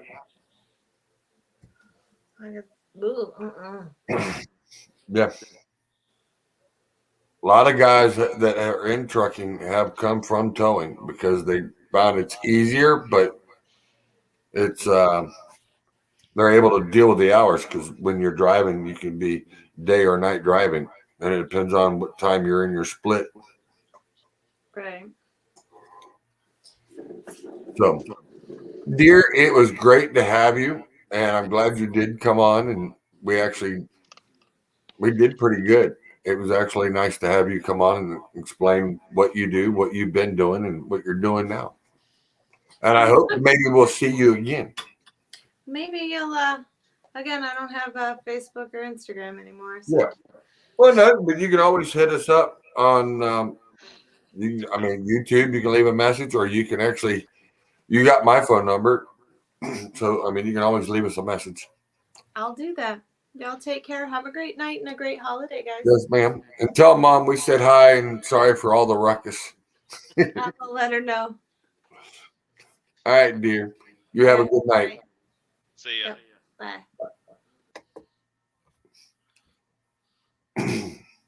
There she goes. Now she's out of it. Who else sent me stuff? Uh-oh. Oh, really? Come on, Charles. Oh, my God. Justin says, rip it up. All right, now you got lucky. That was it. It was just you. Said, rip it up.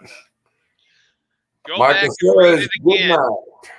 Go back and read it again because you said it wrong. Oh, why do you want me to do that for? Well, look at the numbers we got in here. We got people still in here playing. I was talking about for her so she can go to bed. You've kept her. Well, that's what I was trying to do. I was trying to get her out of there sooner. I said, if you want to leave, just let me know. We'll get you out. We can go in here and hang out with the rest of the boys. But she was laughing. She was having too much fun with with COVID J here. Yeah, COVID J right there. No, it's chicken legs. No, it's really. COVID. Damn, son.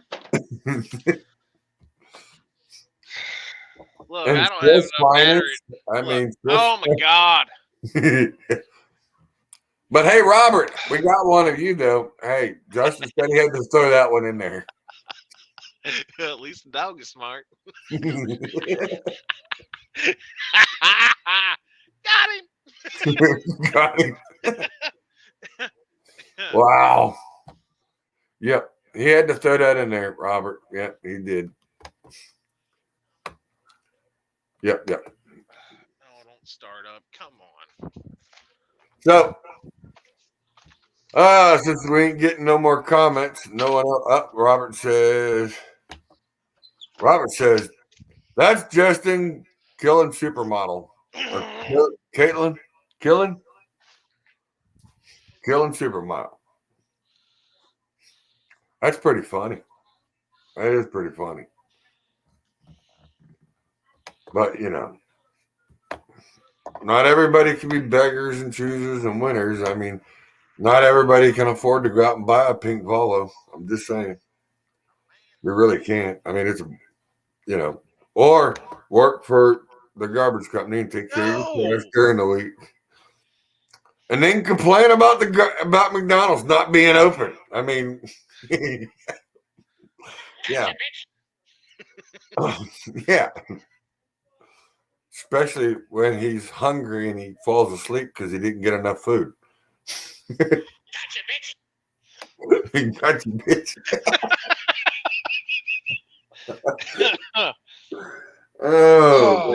Oh, no.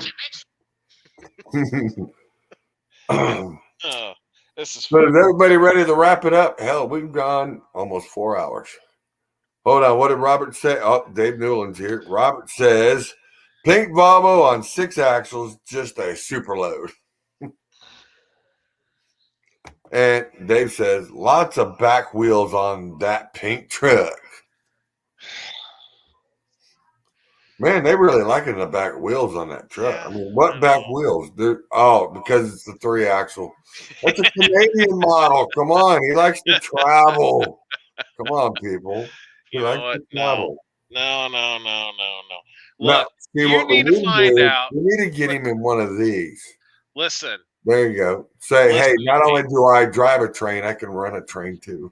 Listen, Charles, you just got to figure out how much it's going to cost me to pay to add photos to this little platform, because I'm like outgunned here.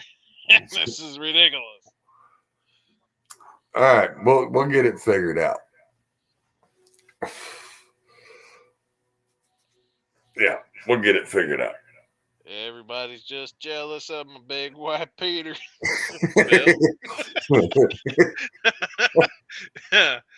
That's not the kind of train Justin. No, that was upset because they don't have an underglow like yours. That's not. Look at Robert. Look at this. Robert says that's not the kind of train Justin likes. Wow. This is getting a little ridiculous.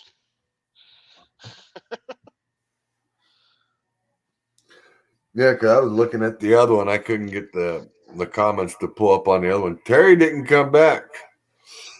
No, I don't. I think he was having a bad day. So was he? Yeah, he didn't. When I called him earlier before the show, he didn't sound too good either. Somebody stole his little pink pony, or Maybe, what? hey, that's what it was, Justin. You stole his little pink Volvo. That's what happened. Start with me, Charles. You stole his pink Volvo. Right along with driving around in your Swift truck. You stole his pink Volvo.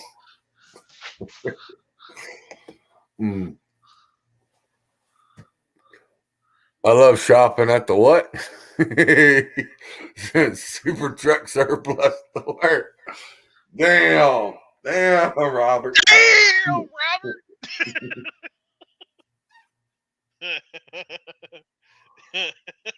Man, he's busting them out. He's busting it out. Wow. Hey, but it was actually good to see people from YouTube on here. They actually popped in. That was good. Robert's week on dying the laughing. He job. thinks that's funny. First week on the job. First week on the job. Already a trainer for Swift. Robert, Yeah. he's pulling. Wow. Got another one here. This is ridiculous. I'm logging like 150 to 200 miles a day. Trucking is getting pretty serious.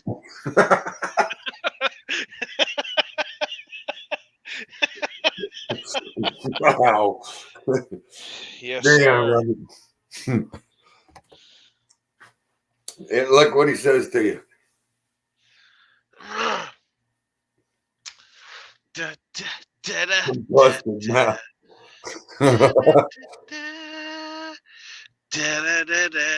What truck does he drive?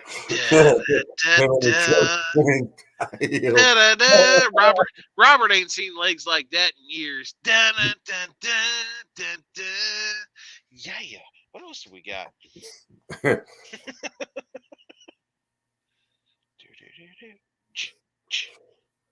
Hey, old Dave says I do that in a week. What's that? Probably the 100 to 250 miles. Trucking getting pretty serious for you. Yeah. Oh my God, this is ridiculous. Let's see, that's when I blew the crotch out of my pants. What truck is that?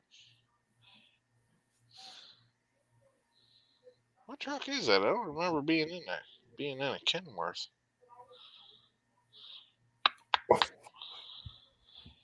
See if he wants to see one of her videos. What? That was earlier. Yeah, but I was one of him. Yeah, when that other feller was on. Hey, Dave said it right there. I drove 160 miles last week. Getting pretty serious, ain't it? Mm-hmm. Oh my gosh. COVID chicken leg J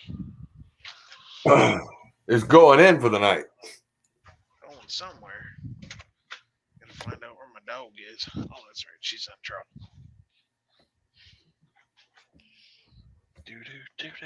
Man, that ain't bad. At 4 hours and we're still holding 7. So yeah, 7 likes, not bad. Oh, good Lord, I'm getting old. Yeah, I thought it was pretty funny. It was pretty good. Hey, but this is the truck for Robert, though. This one right here. And his daddy moved forward. You hardly ever saw granddaddy down here. They only come a town about twice a year. That truck is too Yeah, good didn't you see for Robert. that? Didn't you see that pretty Freightliner behind it? That was Robert back there. Oh. Well, I did not see that. So, would you like me to play it again? You hardly ever saw granddaddy down here.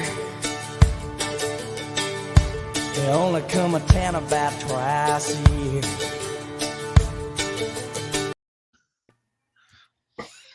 You seen it now, didn't you? See, he come out from the back shadows like, hey, here I am. did Robert get his truck painted? I'm the Godfather. I'm the Godfather.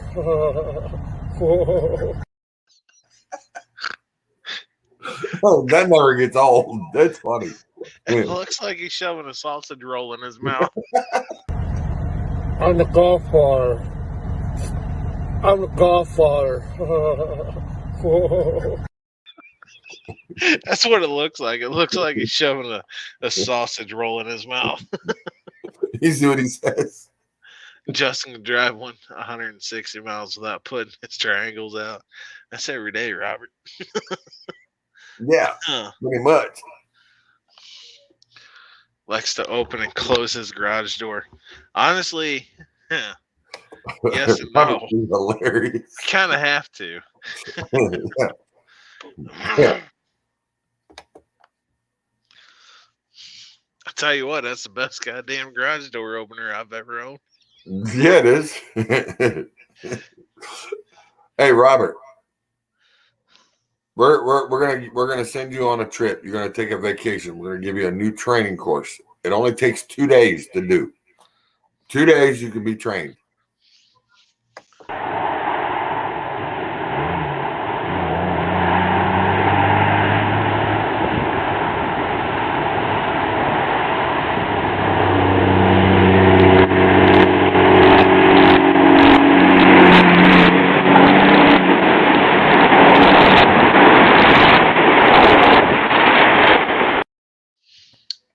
Yeah. I don't think a ex Swift driver could handle that kind of pressure. I don't know if that Freightliner can handle that much water. That's what I'm saying. I mean, good Lord. I mean, that was pushing some water. I still don't remember what. I'll play that here in a second.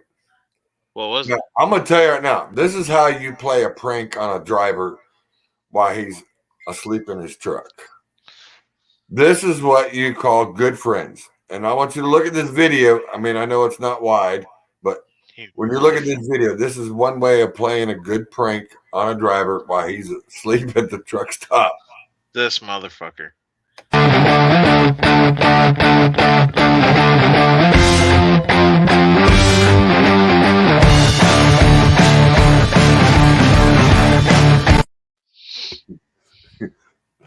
What is that? That selfie? Bubble wrapped his whole truck all the way around. Is that bubble wrap? That is bubble wrap. Because if you notice, that's Atlas Van Lines furniture moving. So they went out there and taped and bubble wrapped his whole truck. That's what you call a good prank. I just want to say, Rodney Harris, you're an ass.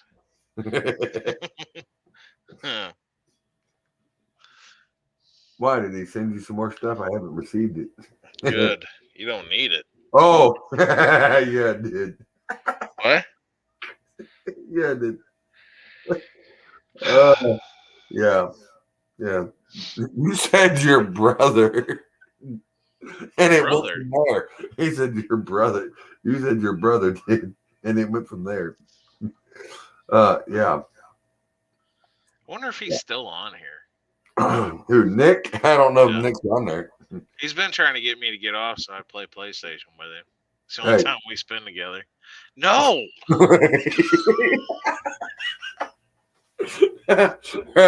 You could thank Rodney for that one. Oh my God. Let's see. How do I remove that photo from this gallery? This is ridiculous. You have 1, 2, 3, 4, 5, 6, 7, 8 photos of me on here. Mm-hmm. It's like I have personal stalkers. Yeah. From how many different people? I know, and I'm not even getting paid for this shit. I know. Robert says, that's crazy.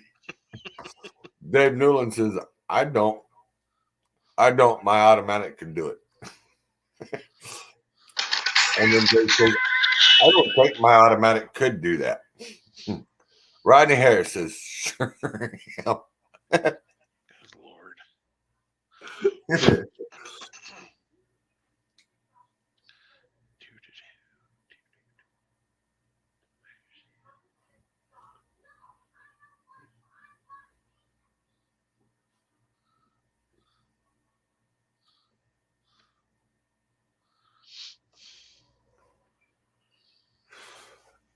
And just to let you know, Miss Renee, we enjoyed you being here. Really did. Really did. I'm glad you stopped in and had some laughs. Robert says, and I can't even share the pictures I have, Justin. that almost means like, hey, I don't want a death wish, but this could really work out real well. I don't think he wants you to come by and pay. Well, maybe he might so you can help him up because his back's killing him.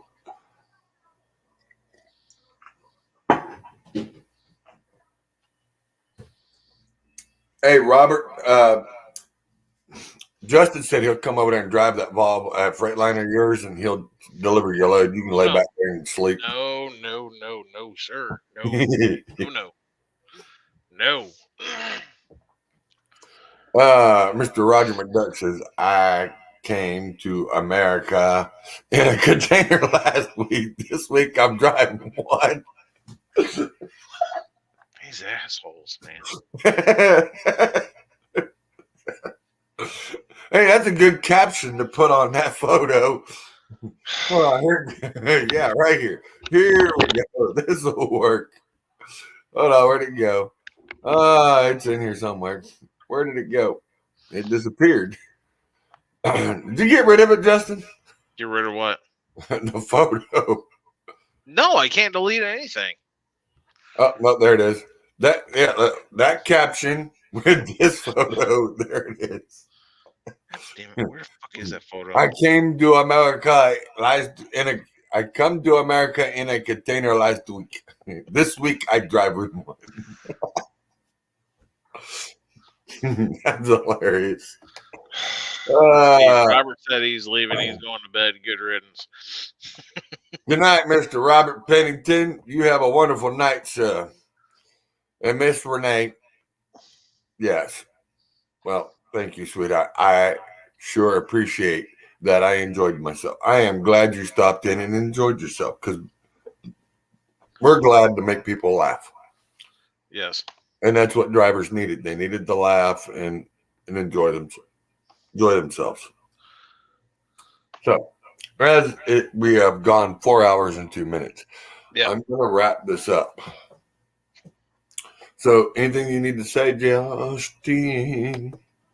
Time? My legs are not chicken legs. Your legs are not chicken legs. I don't have chicken legs like my truck has chicken legs. Wow. That's a good comment. That's a very good comment. Words to live by. As they say, don't eat yellow snow. And Justin's comments is his chicken legs are not like chicken legs. They do not glow in the dark. Apparently, they are transparent, though. Dave Millen says, good night, drivers. Yes, sir. Let's see where we're going. All right. I'm going to play this video and one other, and then we're going to hit the closing. Yeah, because I needs to go. Yep. Well, you have a good night, sir. Been out here on this highway, rolling on now 20 years. Just like my dad before me, coffee, blood, sweat, and tears. I'm addicted to the white line, a prisoner of the road. Ain't no cure for this disease, it brings us outlaws and rogues. When they locked me up, they handed me the keys. I'm pulling 18 years of life. Granted, I ain't shred, but it'll walk the dog on a pulling sled. 100,000 miles, barely broken in, burning rubber, trying to chase the wind. With all them 600 horses, gonna let them run. Got the hammer on the metal like a loaded gun.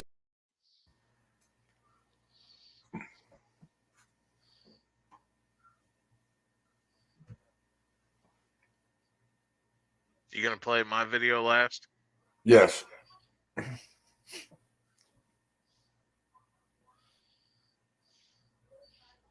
Hang on.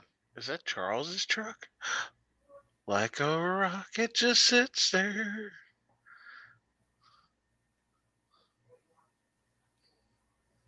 This is new. Yes. This is one of the ads that I'm working on. I just got to put the music to it. But yep, it's an ad.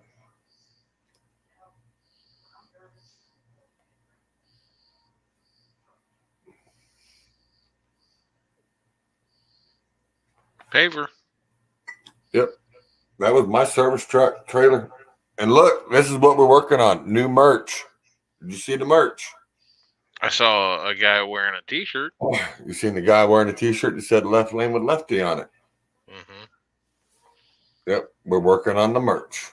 But that was the merch look. Yes, we are working on it. We will be soon. I'm hopefully maybe I can get it out before Christmas. But hopefully I can get it out before Christmas. But if not, it'll be the first of the year.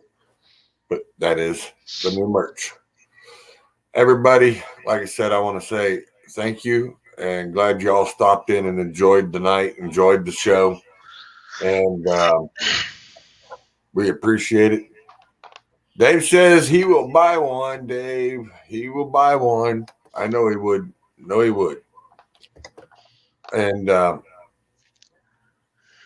yeah, I'm glad you all stopped in and actually enjoyed the show.